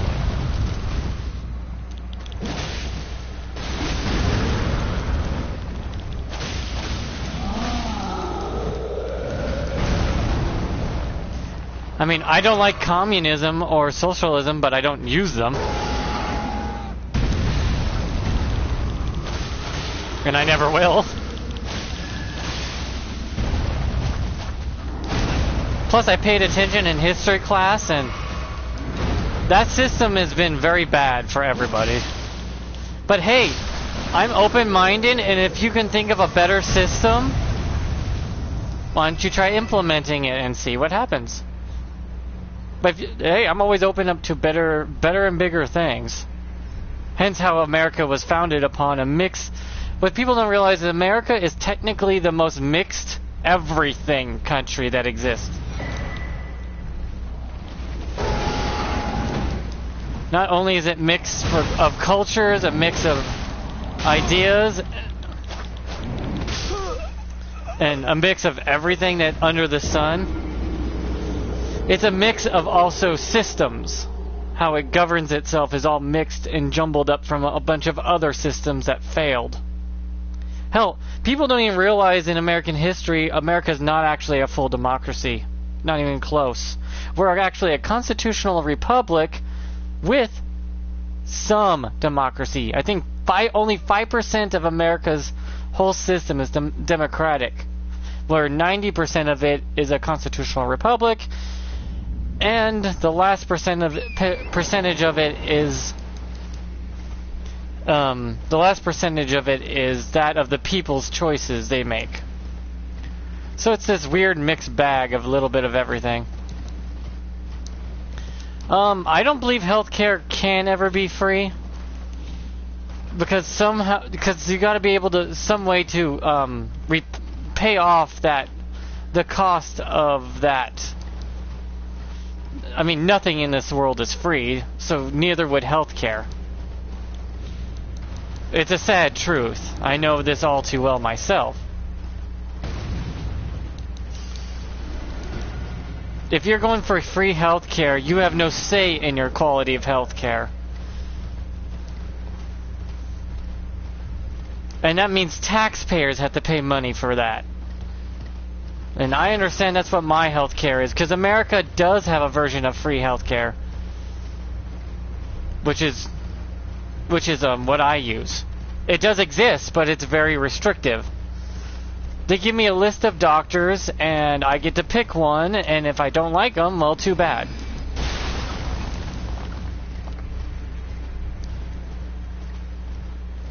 I can pick another doctor from their list, but I don't have much of a say when it comes to how I get treatment, when I get treatment.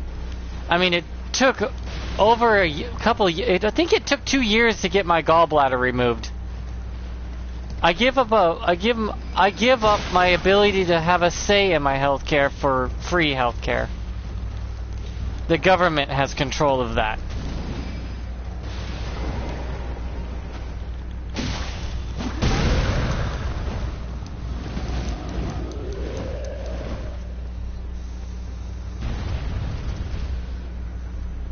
It is here, no one is asking for credit card.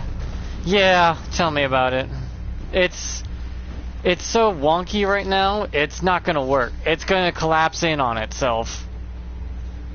Because I know myself all too well, nothing is free. Even our lives cost something. If you want to live, you have to pay a price. And that price is usually you have to, well, kill another living thing to consume it to live. It's not free, something must pay a toll.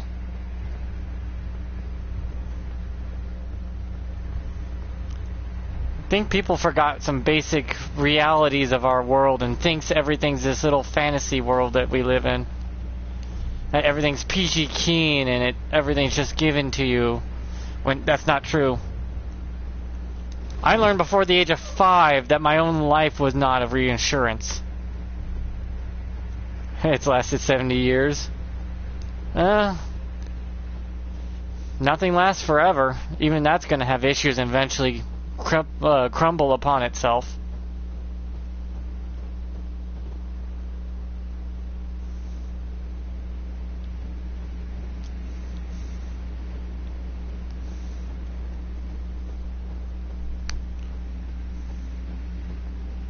I think what happened is most of people like my people, I'm American, so I'm pretty sure I can say this out loud, but America is struggling.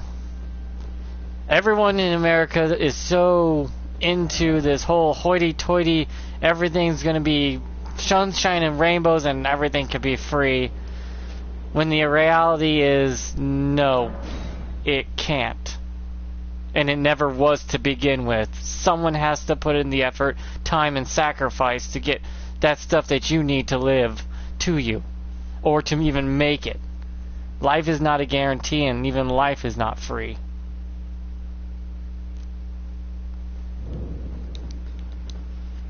I know it's kind of scary to think about, but it's true.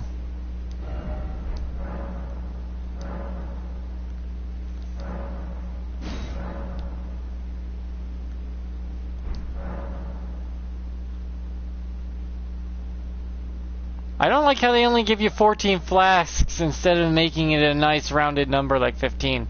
That or 15 is not a rounded number, sorry. It's just it looks nicer than 14 does.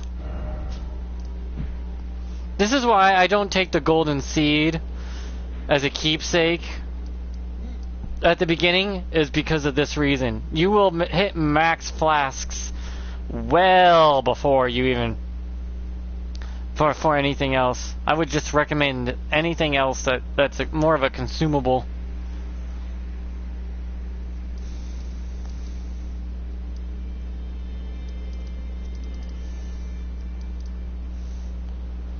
Respect, bud. You've got free speech. We haven't. Oh yeah. I mean, for now we have free speech. That is key word. For now, they are trying their damnedest to take it away. The Constitution probably was one of the best written things in history.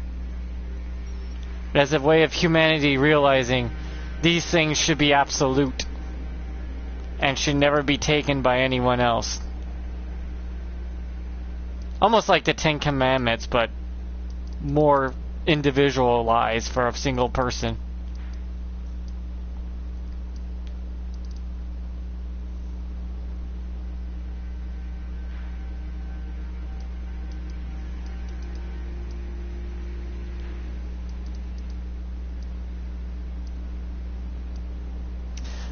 Okay, I need to go somewhere.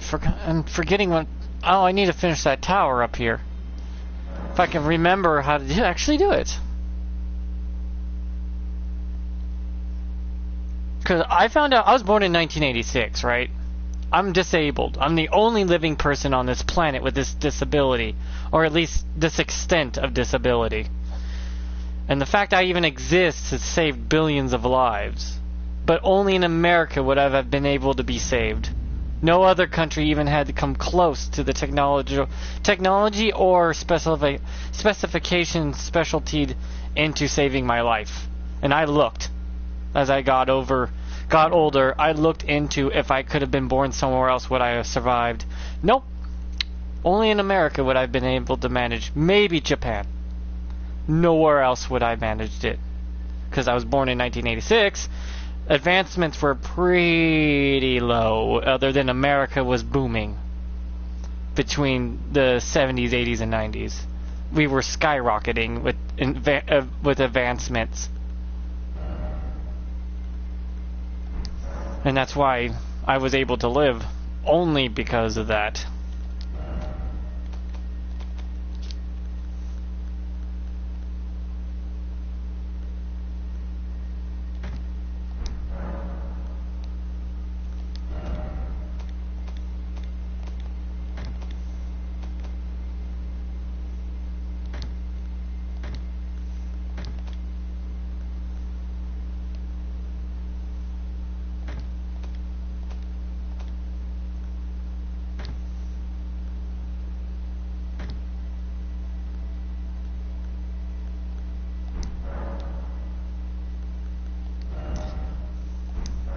Which kind of, it does make me grateful, of course. I'm just grateful to be alive in general.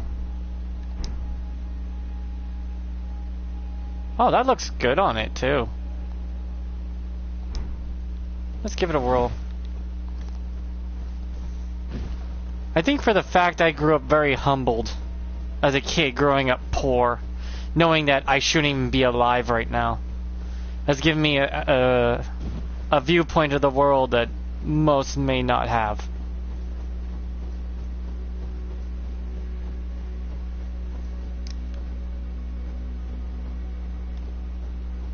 Since I'm not supposed to exist, seeing the world through my eyes would mean that I'm not supposed to be here at all. Yet here I am. And I did, at least I know I contributed to the world in a whole, in a good way. As in, the medical treatments used to save me were turned into the most used medical treatments to save anyone else with heart problems. I was one of the very first guinea pigs, and I'm the only living person that's still alive in the world from that. Which is kind of yikes. When I found out, my doctor told me I'm the only last and oldest living person from it, and made me really try to rethink a lot of things.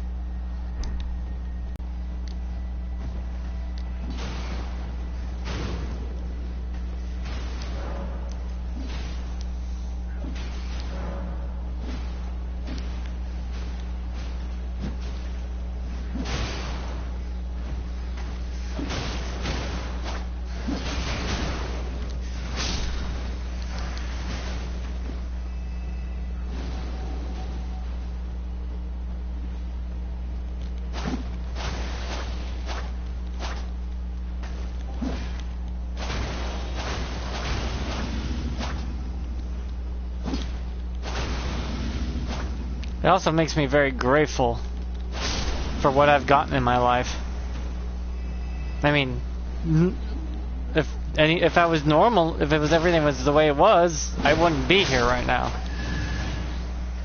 I mean, I wouldn't be here. I wouldn't be playing video games. I would just be some dead corpse of a baby that they poke and prod at after I would have died, just to research.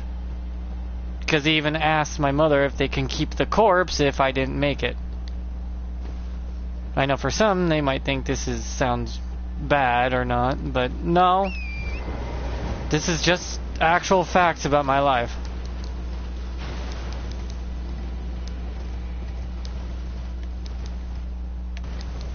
I mean, I'm the only, and I mean only, living person in this world that I know of that I've been told since born in 1986 that has all 7 heart defects at the same time. Born that way. What they found was amazing is my body evolved on its own to make up the difference in the problems my heart already had. A human heart has 4 chambers. Mine has 3. That means my oxygen and blood go by each other in a 3-chamber heart, not a 4-chamber heart. There's a hole that allows that to happen within between 2 chambers where the 4th one should be. Not to mention it was backwards, so they had to take out my heart and flip it around, and it was full of holes. And they had to patch up certain holes, make sure the blood wasn't pumping into my lungs, and make sure the oxygen would flow right, and reset everything. And my veins and big veins and little veins and thin ones and thick ones that control everything in there had to be re-sewn together correctly with the right areas as my body tried to rewire itself when I was still in my mother's womb. So my body literally tried to evolve to save me. And if I didn't have those changes in my body, I probably would have been a stillbirth. Or a miscarriage. I would have been dead before I even was born. But for somehow, my body came out. I was a heavy baby, if you don't mind. Almost, what my mom said was nearly 40-pound baby. Ugh. I was big. I was a big baby. All I know is I was twice the size as a normal born baby. On top of my large size, I had high weight. So, and then after I started having my health issues and my mom freaking out being an 18-year-old mother of a kid that had no idea what she was doing, taking me to the hospital, hearing doctors just say I'm fine over and over.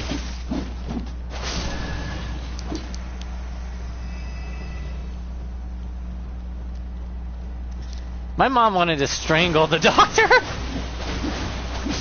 Though she was a teenage mother who was probably not too happy having doctors, tell her otherwise.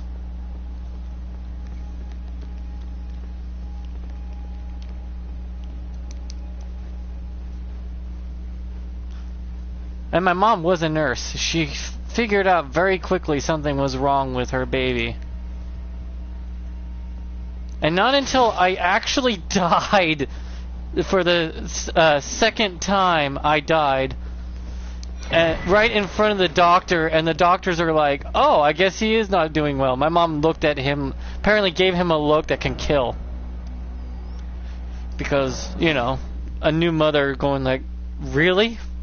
But somehow, everyone keeps telling me I was being watched over or something, I guess because my grandma was Christian and all that the doctor walked right by the door at the time I turned purple and yellow and fallen over dying. And the doctor was, I don't want to say his name because he's retired and I don't want people to bother him. But he walked by and knew exactly what was wrong with me and took me to the Children's Hospital in Seattle, where they saved my life. For over a 48-hour surgery. 9 doctors were required. And I think I went to 3 or 4 open heart surgeries that were long, intensive, and it took all 9 of them over a length of 5 years. I have 18 to 17 scars permanently etched into my skin. They will probably never go away.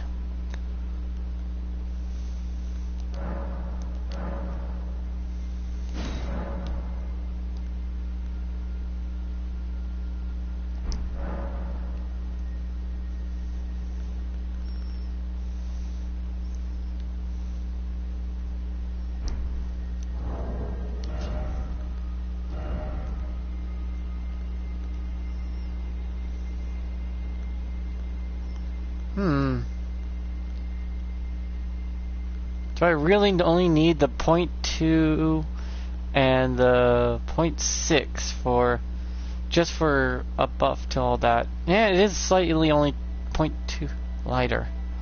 Interesting. I'll wear this hood for a while. Yeah, but I was told that because of the medical treatment used on me, it's become very well. It's in the medical journals and is used to save anyone with heart problems. And I mean anyone, since I had all 7 in one big go. Saving me has saved billions to trillions of lives, give or take on how long they use that method.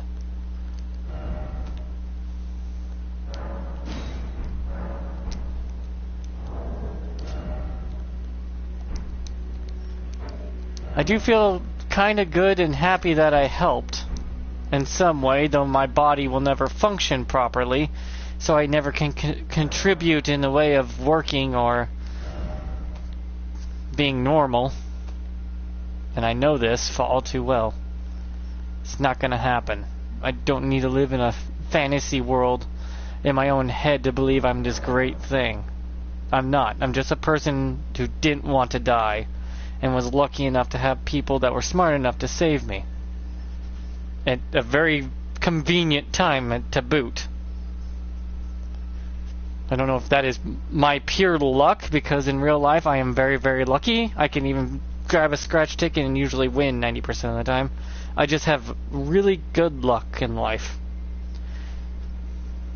I mean, luck that it's so high that I could break every mirror in the world and still be lucky. Kind of levels of luck. But yeah, that has humbled my life quite a lot growing up the way it did. Knowing full well there's... Plus, when you experience death, I still remember my death. Very, very vividly. Even if I was only 3 weeks old. That being your first memory is kind of, traumatic. To say the least. At least I'm not having those dreams anymore at my age. Waking up in a cold sweat, experiencing death again and just in a dream state. My mind will not let me forget what dying was like.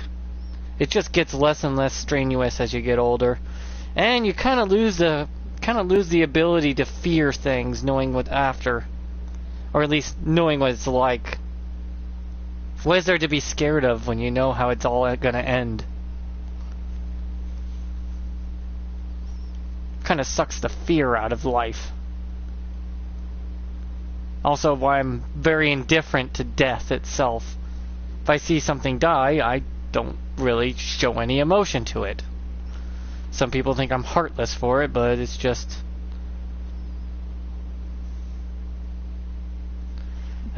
yeah, I don't know why people would think I'm a hero. I'm not. I was just a baby too stubborn to die.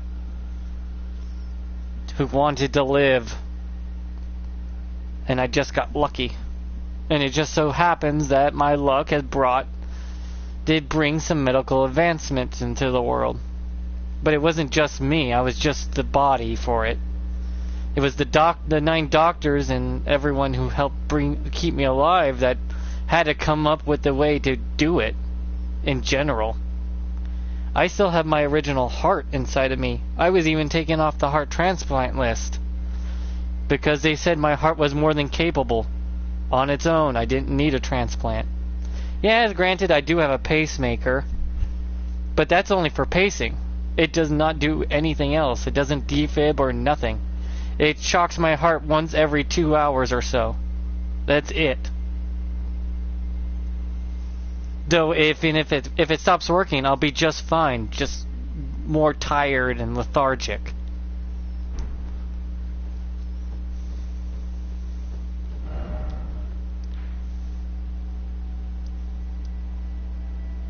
Because I wouldn't have the energy to do much. Hell, they were more surprised how active I was as a kid. That's why I'm a hero. Well, I would have been... they would have used my body for science. So even if I died, they would have studied me in advanced medical science a bit. So I would have been useful even as a corpse. Though some people might not like hearing that. But the truth is the truth, whether you like to hear it or not.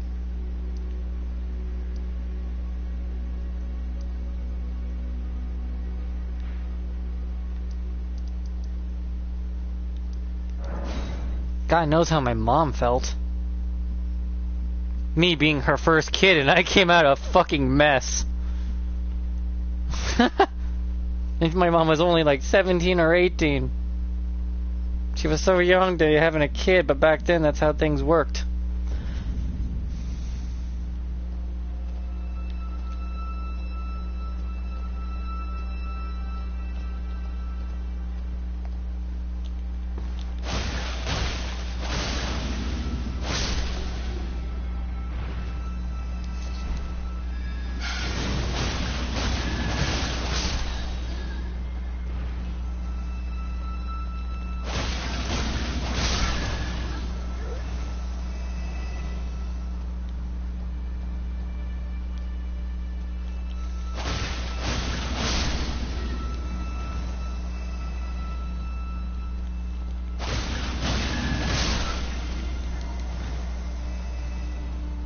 Also, probably why I think the way I do. Oh, okay, bye! What the hell? That guy just fell to his doom.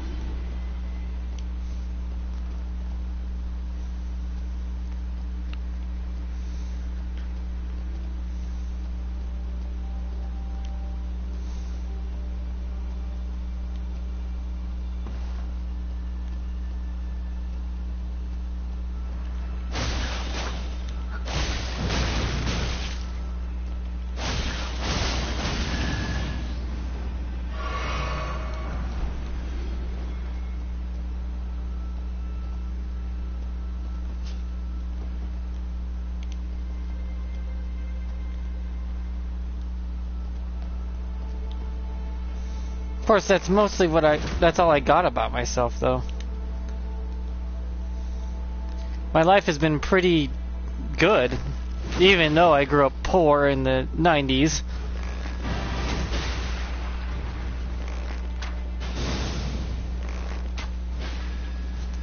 I still had nice things. Not a lot of nice things, but some. Being grateful for what I had when I had it.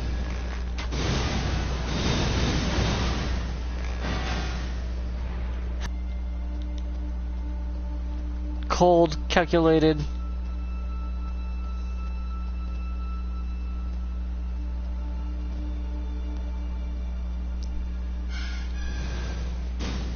And very harsh, actually.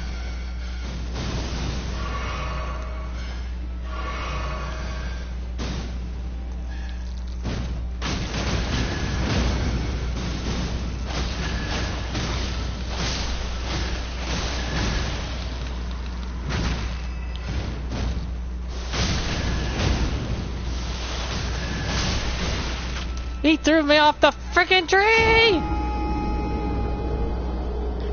Yeah, a lot of people don't like to hear what I say sometimes because it probably hurts.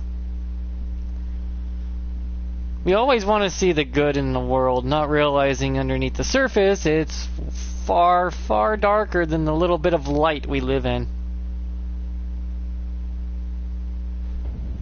Don't forget the delay. Yeah. There is that delay, huh?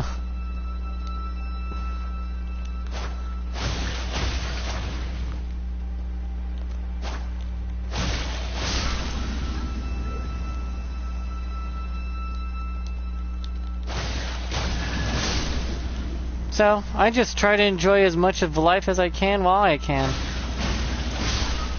I know it's not going to last forever, and what I've experienced, it might not even matter in the end.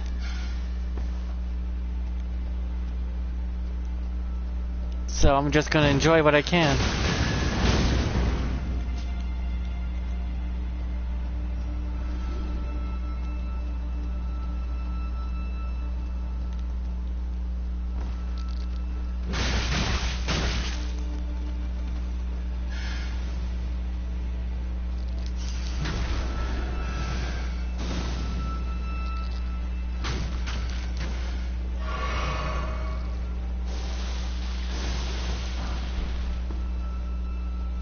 Because if I'm right about what happens after we die, none of this will matter.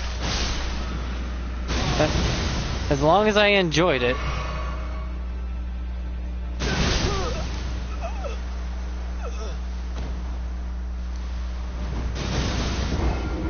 Of course, you have to do that within the means of not interfering in other people's lives either. It's kind of a trade-off. You do you as long as you don't interfere in how other people does their own. Granted, we do interfere in some regards to keep peace and stability amongst each other.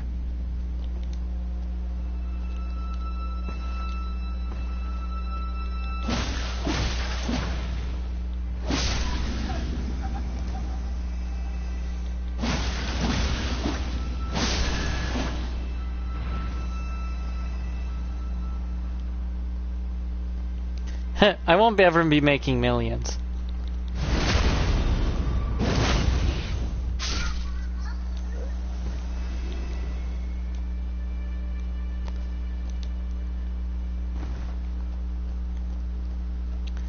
Because I never planned on it.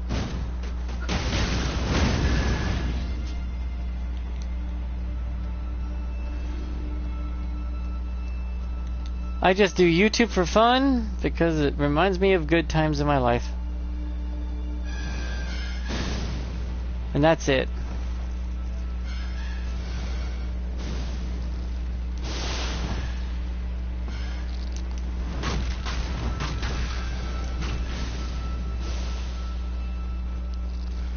Hell, I don't even monetize. I'm doing this because I can. That's the only reason I'm doing it. I have no other reason.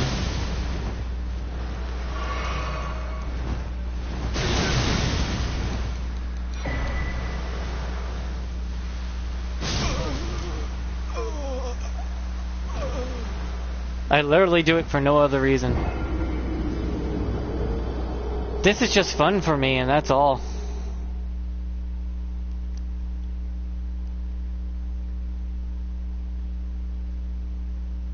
Granted, I can talk to people, yeah. That's where I get most of my social interaction. Since going outside and talking to people is not so easy.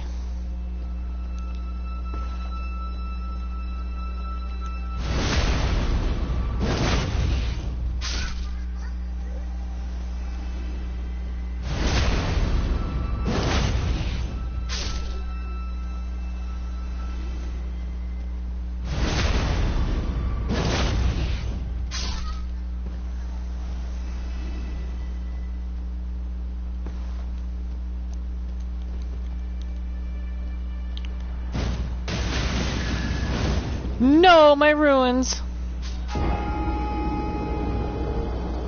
Well, there goes 200,000 ruins. I can make up that difference just by grinding a certain location.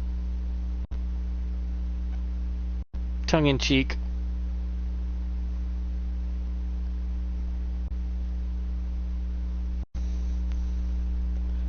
Yeah, but hey, at least I'm enjoying it while I can. Because I know even this streaming thing ain't gonna last forever.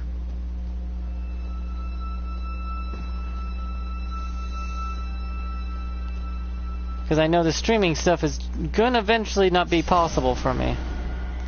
There's gonna be times I can't afford the internet. There's gonna be a time when my console breaks down that I run this channel on.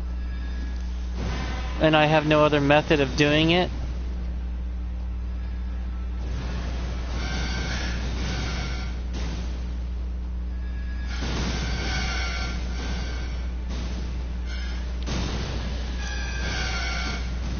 But hey, at least I could have fun while doing it.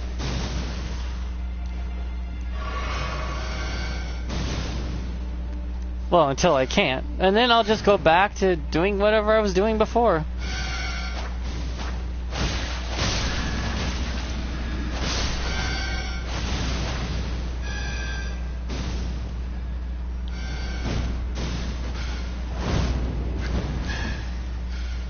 I kind of have that personality of, if it doesn't kill me, there's no problem with it.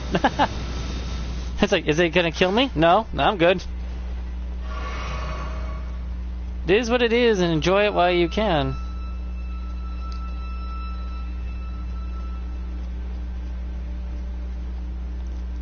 Because nothing ever lasts forever and never will.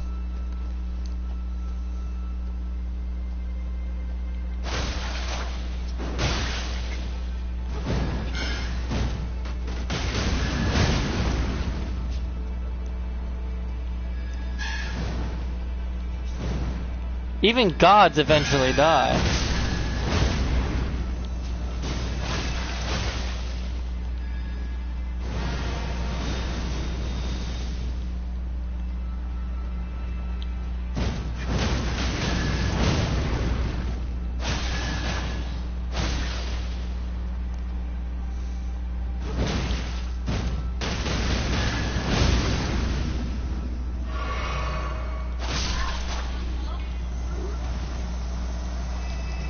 If I can help, just let you know.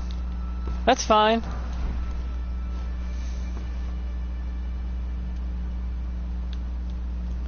Thanks for the offer, but I was also raised to do things my own way, myself. If I'm not meant to have it, then I'm not meant to have it.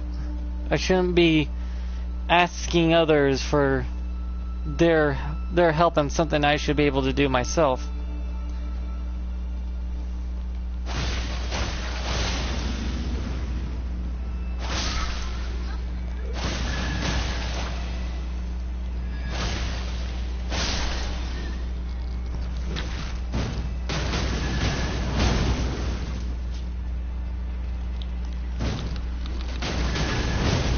Like I was raised, if you can't afford it, you can't have it.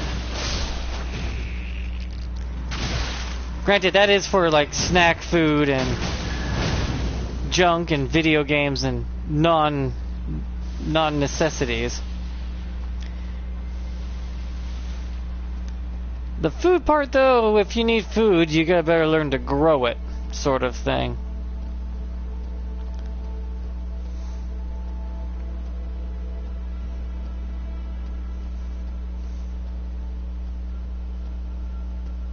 Gotta be self-reliant a lot.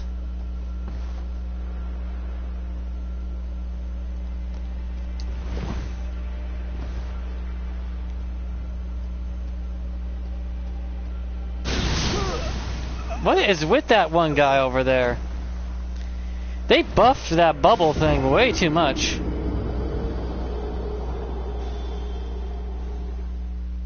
Those bubbles got buffed. Like, if you want something, you have to earn it. That's how I was raised, anyways. Granted, we do like to help each other as a species, as humans do. But some people do take advantage of that, and then what it only does is end up making people not want to help each other because you're taking advantage of it. And they will not give two craps that they do either. So, it will cause more damage than it will do good. It's not charity. Yeah.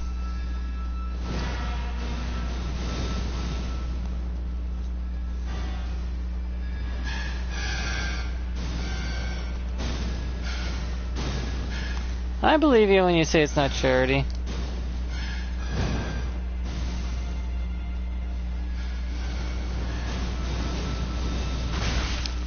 Ah, damn it. Who knew going on a tree would be the most deadliest place for me to be? It's not the enemies that are deadly, it's the damn tree itself.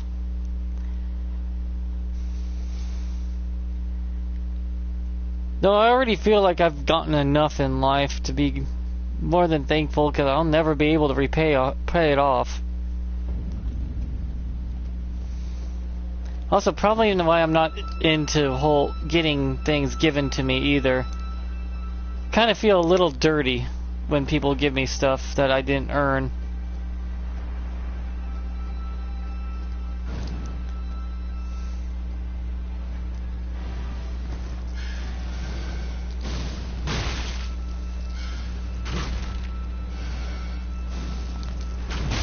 See, he just pushed me off. Damn it. It's like they could push you off even if they're not doing damage to you. That sucks. Just want to get down there and get to the grace before I get off. Oh yeah, like, subscribe, you know, blah blah, YouTube's usual bullshit. You know, the usual. Right now, I'm just running in. I have no runes to lose, so it's just trial and error at this point. Like the old expression, when a man has nothing to lose, there's no way they can fail. But also, they're the most dangerous kind of men in the world that way, too.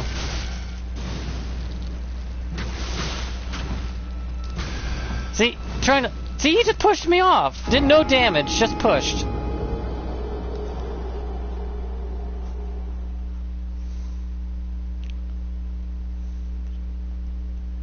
Yeah, because I remember learning history that things used to be a lot worse and harsher. But that also humbled people. I guess the only way some people learn is through struggle. You can't take with you when you go. If help someone, why not? Oh yeah, I always help. I help others as much as I can. Even though I'm limited and people look at me like I should be not helping or I shouldn't be doing what I do. When it comes to certain things, because they believe I could be hurting myself or causing more harm to myself, and it's like, no, I'm good.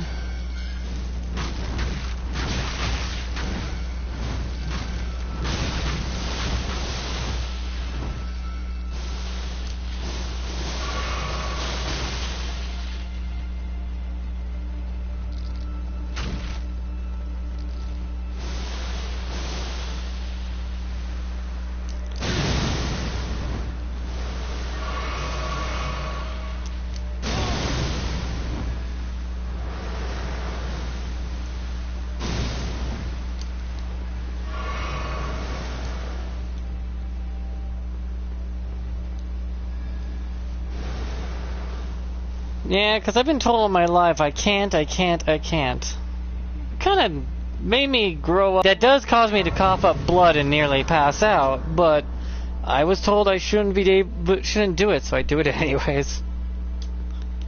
Man, I was a stubborn kid.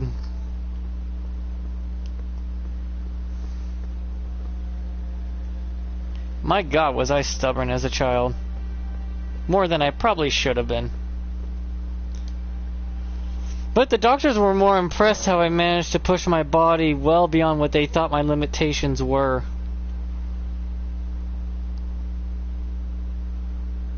But that's the way it was for me. Of course, everyone's different. And the rules of the world are not black and white. They're this gray mass of blob that we decided to have a little... to find the black and white in it and then make rules about over that. But the middle's gray that we actually reside in, black and white being a very rare exception. The only problem the way the system's set up right now. The gray is being overshadowed, and people have forgotten the rules and the struggles of before the world was even the way it was.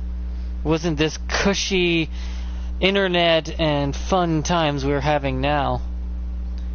It was all struggle to just survive.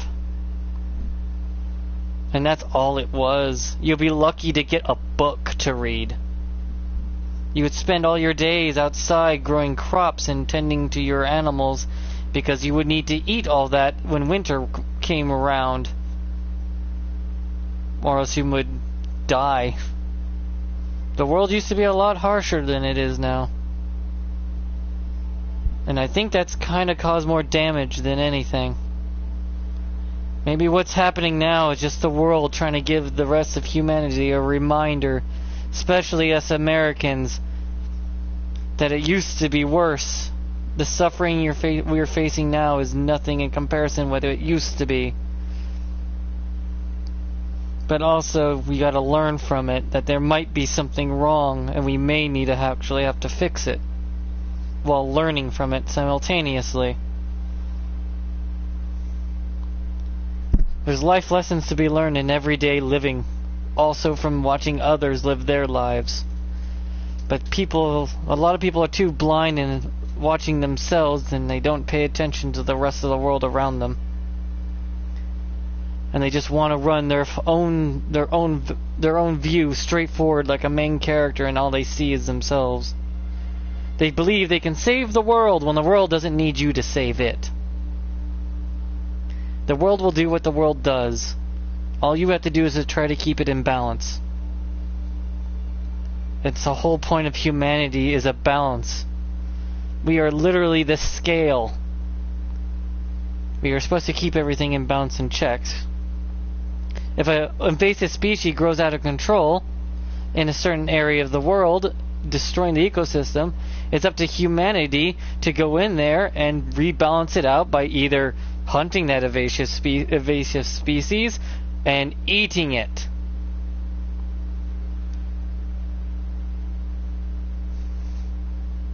But now, the way we are,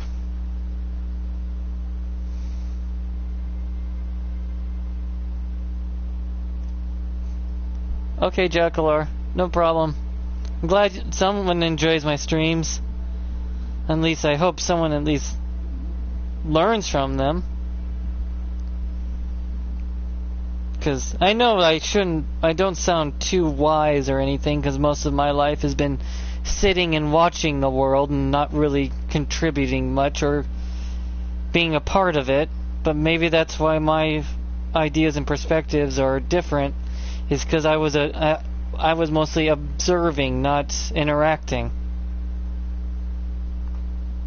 So my point of view is that of outside looking in. I know America will be fine. They'll get over this little bump in the road like they have 5 other times in our history. Yeah, this ain't the first time. This is like the 5th. And only one of the 5 times have we ever had bloodshed from it. Massively. Which was a civil war. Which I don't think is really going to happen. Not even come close. But they will be small little skirmishes. Like there is now. Until people have had enough suffering to realize what actually matters and then get their heads out of their asses. And that seems to be the way things are going now.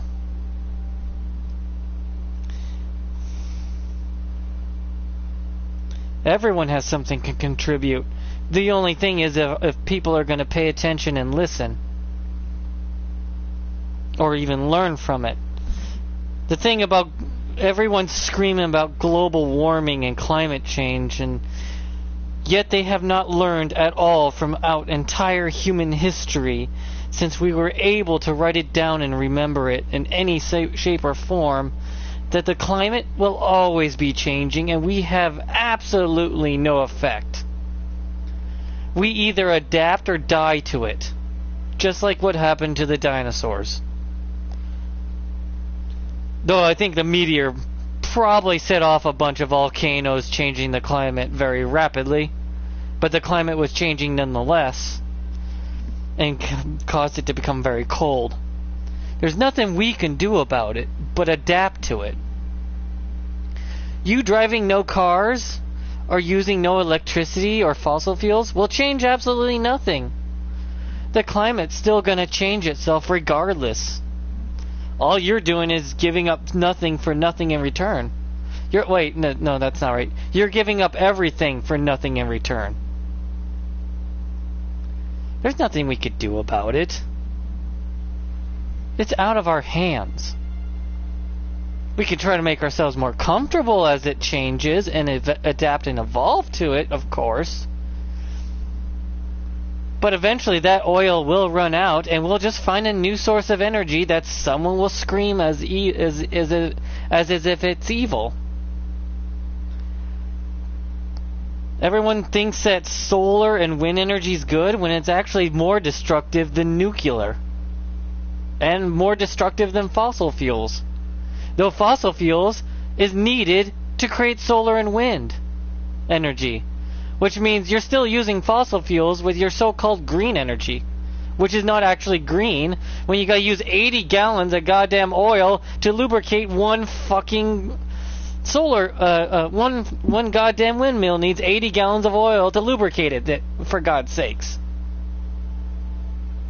That's not changing anything. It's not making clean energy. We're still using the same shit for less in return. I get that people want to be remembered and want to help and make things better, but you do know the expression, the road to hell is paved in good intentions. You may think you're helping, but you could be making things worse. Especially when you're trying to go on into a larger and larger scale of it.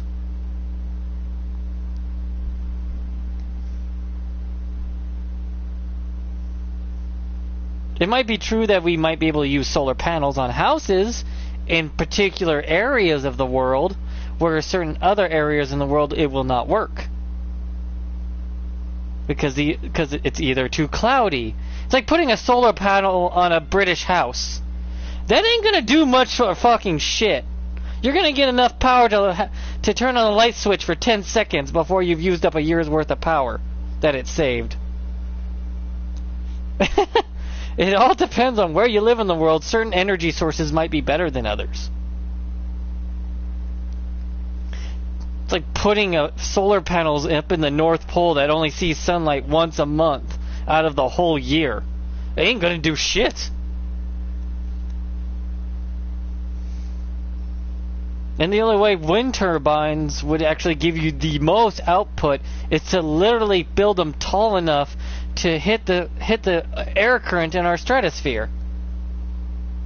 No, a wind turbine would have to be as taller than a skyscraper and be in the wind current of our own world's air current system. Or the jet streams of air that go through our planet, which constantly shift, of course, but they would have to be taller than the tallest skyscraper, and you would need about 10,000 of them right there in that spot to give you enough power to power New York for one day. And each one of those windmills would need more than 80 gallons of oil to lubricate it. Not to mention, it'd probably kill a lot of birds that also use that for faster travel. So, no matter what we do for energy, there's always going to be a negative. Always. Nuclear, yeah, radiation. But it's the cleanest source of energy we've had. Not realizing that we found out that salt water breaks down nuclear material. Which is interesting that we figured that out 60 years ago. Yet we don't use it. Not as well as we should. Somehow seawater breaks down nuclear waste, which is interesting. Might have been what's in salt water that causes it chemically to react that way, to break it down, but it does take about 50 years to completely neutralize it using that method. But that's still a pretty short time period. It's not that long as you would think. Like Fallout says it's over 200 years for radiation to die down when it's actually less than 50. Depending on the severity of the radiation and the density of where it hit. You could probably move back to an area sooner than you think. Yeah, humans are going to get things wrong a lot. And I mean a lot we will get wrong. We used to say butter was bad for you. Now it's good for you. Remember that whole shtick when they had that fake artificial butter? I can't believe it's not butter, and whatever oil-based butters, which are now more unhealthier for you than just eating a goddamn stick of butter. Which plant oils are worse for you than the actual cow butter. They found that out recently, and my grandma's been eating normal butter since. And she just gave up, saying they don't know what the hell they're talking about. I'm just going to enjoy what I like. If it ain't hurting me, it's fine. Well, granted, that might take a while before you see any negative effects, but yeah. You do you until your very end. Just don't be surprised if shit backfires. Yeah, margarine. Margarine's actually worse for you than real butter. Apparently, they said about 30 years ago that, oh yeah, this is bad for you, now this is good. It's like, make up your fucking mind. Just like the whole only eat meat or only eat vegetables and don't eat animal, that's all bullshit. It's all bullshit. Eat what you want. Eat what you want to eat, what you need to eat to survive. Everyone's body's different. I can no longer eat tomatoes. And I loved V8 growing up. I loved my tomato stuff. And now my body cannot handle the acid that tomatoes produce. It will cause internal bleeding to my lower intestinal tract, which sucks. So I had to give up anything tomato-based. You just got to find out what your body can and cannot do. And that's the fun part, though, is finding out what your body cannot do and handle. Though I do probably would recommend, I'm not a doctor, so don't take my word for it, but what I would recommend is not ingesting anything that's man-made.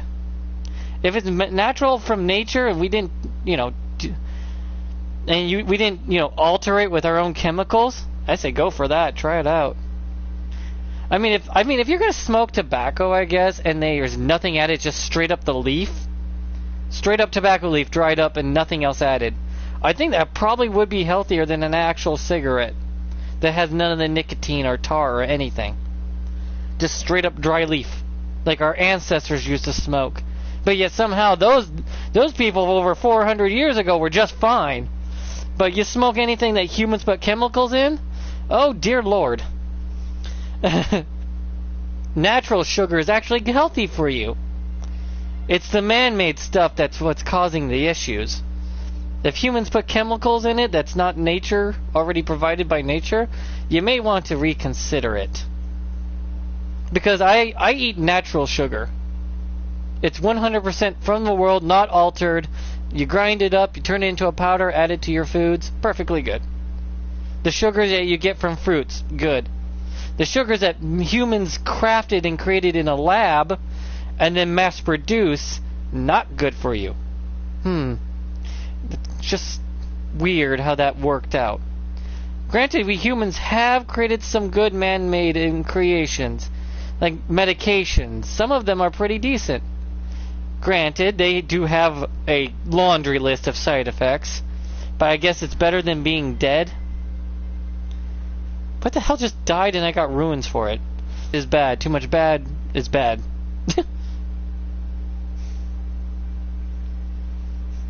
Because if you do nothing but chow down on fruit all day, every day, constantly for 24 hours a day, I bet you your sugar would spike and it would become a problem for you.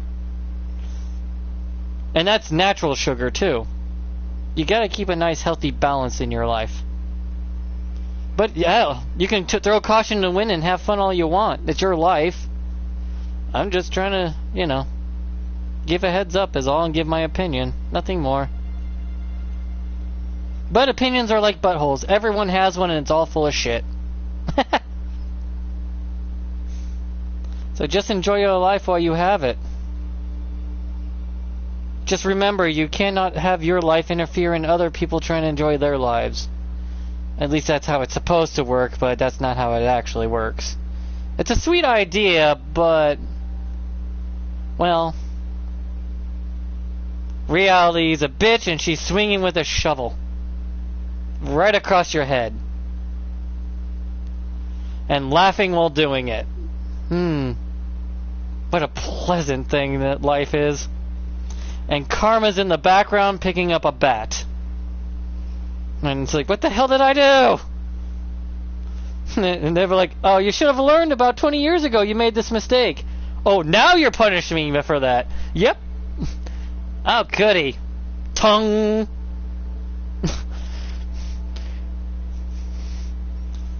It's like, how am I supposed to remember what I did 20 years ago? I don't even know what I ate for breakfast. Mother Nature is like one of those kind of mothers that are like, you better remember what you did wrong because I'm about to punish you either way. It's like, what? Wait, hold on. Mother Nature is probably the harshest mother humanity's ever had. She gives no shits, lets her kids run around freely like little animals and wild all over the place, and if you do something wrong, she just gets the belt and says not one word. And you don't know what the fuck you did, but the belt's coming anyways, because Mother Nature's just snapping it, going like, come here. You know what you did. It's like, no, I don't. Well, you're still going to get punished anyways. It's like, what the hell? But that's just the way the world actually works. Granted, though, if you've been good, kind, and gentle to others, you do get that reciprocated back from the others around you. They do give that back tenfold if you were good and nice to them. Granted, you might find a handful of psychopaths in that group, but that's far and few between, actually. Humans naturally tend to not want to harm each other. Naturally, though. Not as much anymore as they used to. I think the numbers have... Well, I mean, it does make sense that there is more crazy people in the world because there's more people in the world in general. Let's say it's a percentage game, and every 1,000 people, 2 of them are crazy and completely psychopathic, not going to fit in society, chasing after chickens to beat the crap out of them or something and do something that would make other people go like there's something wrong with them. Well, if there's 2 people for every 1,000 and then you start multiplying it by 1 billion people, that's a lot of crazy people still now. It's like, oh, their numbers get bigger when our numbers get bigger. Crap! There's 8 billion of us now and 2% are crazy. You do the math of how many fucking crazies there are in the world now. Which might look bigger than it actually is, but it's been the same percentage the whole time.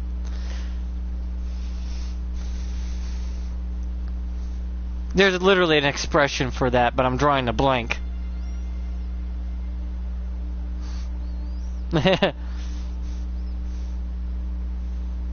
It's a thing that has to do with scaling. When you try to make something bigger than it can handle, it kind of breaks itself. It scales upward, but so does the negative, along with the positive. It's like, oh look, this thing helped over 1,000 people. We should use it on everyone else. And come to find out that 5% of that has a negative aspect, and it actually hurts 5% of that number. From 10% being helped to 50,000 being hurt. Gentle, you mean? Yeah, we all want to be gentle. It's just who we choose to grow up as and become as a person. Yeah, the world has a factor on that, but you have the most factor on it yourself by just getting a grip and looking at yourself and wondering, is this what I really want to be? Is this who I want to be at the end of the day? That actually plays about 99% of who you are. You always can look for the good and remember and want to implement that as part of yourself, but you might want to disregard the bad parts of you, which is actually simpler than you think. I managed that pretty easily, but that's just me. I didn't end up like my father, that's for sure. I'm the complete opposite. My father was a monster, and all I learned from him was what never to become. So I did learn something from him, at least. He was somewhat useful.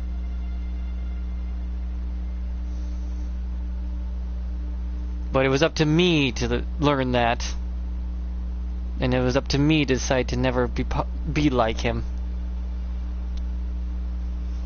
But I'm gonna go now. I need to eat something for today. And my stream has run longer than 2 hours, so hopefully it stays and YouTube doesn't get mad at what I've said today and, you know, killed it off my channel, which they do sometimes. God, I hope they don't.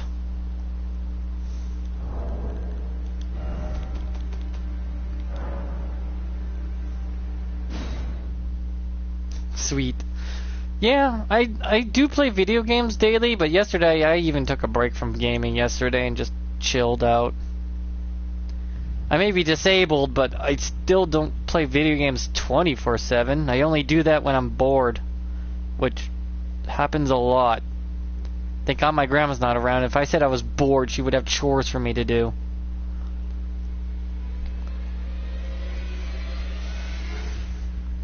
Not to mention the animals are already taken care of. I did the dishes, washed off the counters, took out the trash, and the house is clean right now, so I don't have to worry about any chores to do. So I somewhat contributed. But bye.